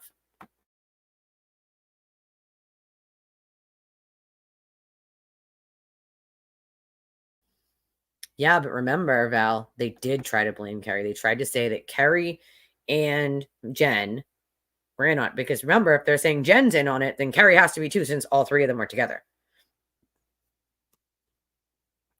And they were saying that Jen McCabe was like putting things in Karen's head, and that's why she said them. Except Kerry Roberts is there to debunk that. So for a year, they were saying Kerry Roberts and Jen McCabe together made Karen think she hit him.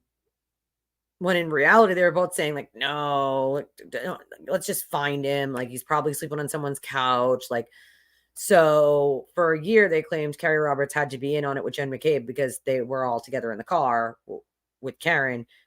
And then in the end, it was, nope, we're going to take Carrie out of it. So it's like, use your brain cells, people.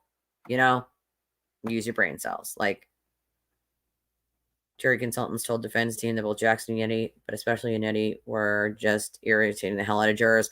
I think Jackson was more irritating than Yannetti, to be honest. But I don't think people took him kindly because he was being an asshole to every witness. Like, and jurors just don't like that, bro. They just don't. If you're being an asshole, the reason you're being an asshole, they want to know why, right?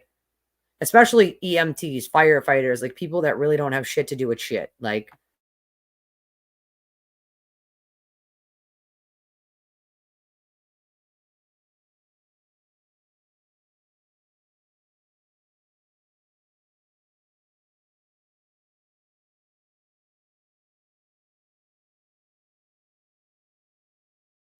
I've confirmed it as far as I confirm it down to, outside of jurors giving an interview that, like, that's what was inside the room. So I got as close as I could to confirming it without getting it from a juror, basically.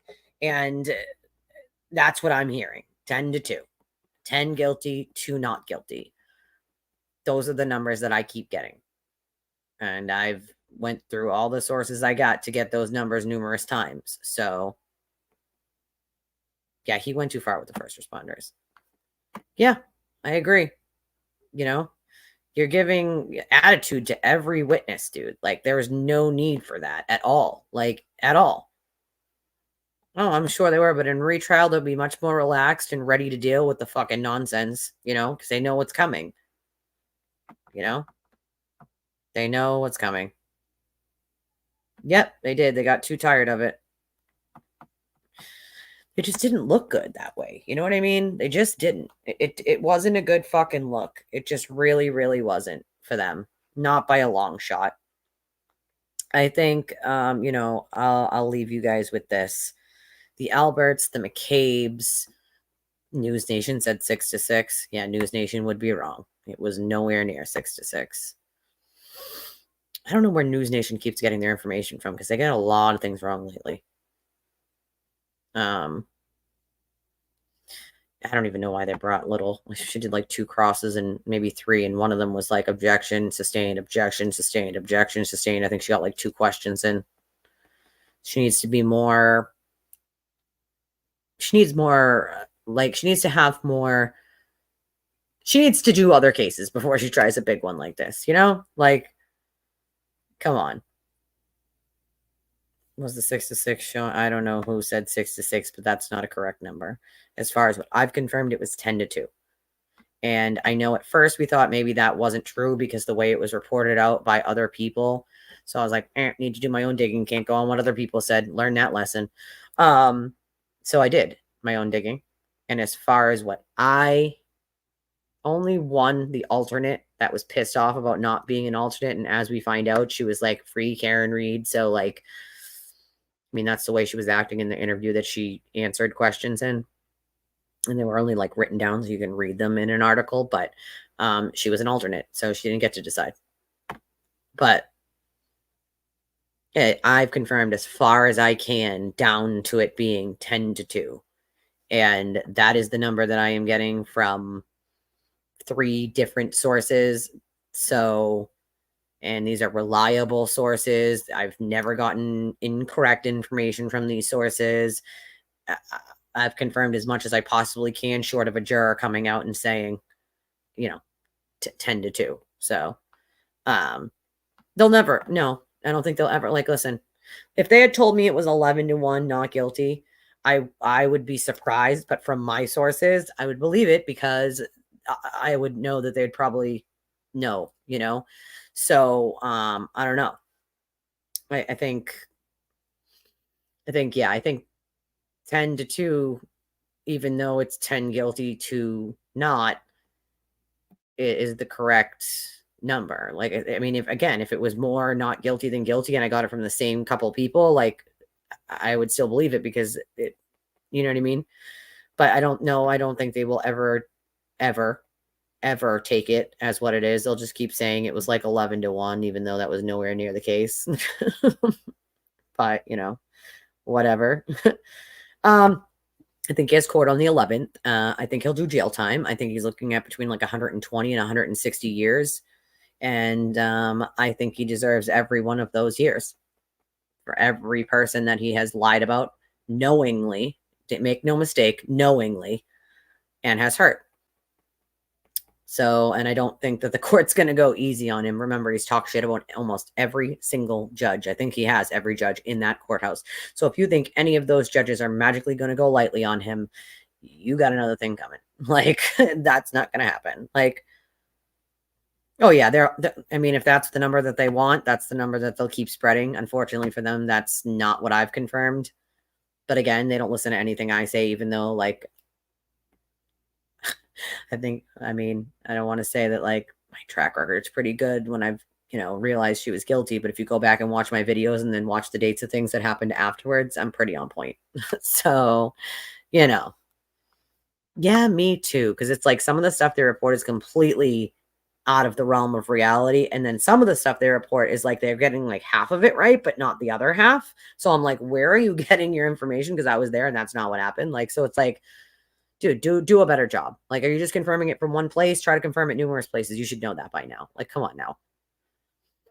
No, the rumor from the beginning was 11-1. That's the one that I kept hearing was 11-1, 11-1, 11-1. And that's not what I got when I dug. Or 6 I don't know if that's what they've been saying since the beginning of the 6-6, but that's not, I was hearing 11-1 from them. And then when I went and dug to try to find out what the real numbers were, I got the 10-2 from numerous people. So, they have, yeah, most of the jury was incompetent. Okay. They're all biased. They're all stupid. They're brainwashed. Okay. Yeah, normal people in everyday life, right? Come on now. It's disgusting. It's disgusting. It's gross. Paul's an awesome person.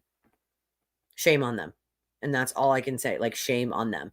If they feel the need to attack the family of someone who's lost someone in a horrific way, like, then there's something wrong with them inside, here and here. There's something wrong with them, right? Like, a lot of them are. A lot of them are. It's kind of sad, but a lot of them are. You know, I think if you guys want to get some pretty good news information, that at this point has been on point pretty well, you can follow John DePetro on Twitter. You might not like it if he's telling you things of his own opinion about Karen, but he has been pretty good when it comes to the information coming out. So, you know. Oh yeah, it should, you know, like, oh yeah, absolutely. They had to. They had to. Well, yeah, the original was citing the wrong person. That's why I was skeptical to believe the 10-2 myself, because then we found out it was like an old post or something like that. But like I said, then I went in and dug into my own sources who are like, actually, yes, that is an old post, but the number is actually right. And so then I checked again with someone else and checked again with someone else, checked again. And these aren't people that, like, you know, don't know shit about shit. These are people that would know pretty good about what happened. So yeah, the kids wanted to and did. We didn't see it because they weren't allowed, the cameras weren't allowed to put them on camera, but they did. They did, you know. He is wonderful. He's got a lot of good info on other stuff too. It's not just like other cases, other things he covers, like, you know. Oh God. Well, they're allowed to. They're allowed to. After the case is over, they're allowed to come out and talk about it. So I don't know. We'll see. It doesn't seem like any of them want to speak. I think if they wanted to speak, I think we probably would have heard something by now, right? I'm pretty, you know, steadfast on the fact that we probably would hear something by now. We haven't, so I don't know. Maybe one of them comes out later on. Maybe not. I don't really know. Guess we'll find out, you know. But I'm going to wrap this up. I love you guys. I appreciate you. Tomorrow's the 4th of July. Everybody be safe. Okay. Make sure you give a like and a share. And I'd appreciate it if you can to donate to the channel and support the channel. I'm a small channel. I only get donations from you guys. So I'm not reading them. I'm not getting them. And I still have costs to cover before I even make anything. So make sure that you like and you share and you subscribe and you give a dono if you can. The information to do so is PayPal, Cash App, or Venmo. It scrolls at the bottom of the screen as well as this bigger one. I love your stinking faces. And I will see you guys after the 4th of July. Maybe I'll do like an impromptu like tomorrow night sometime. But if I don't, then I will see you guys after the 4th of July. Love you guys.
you.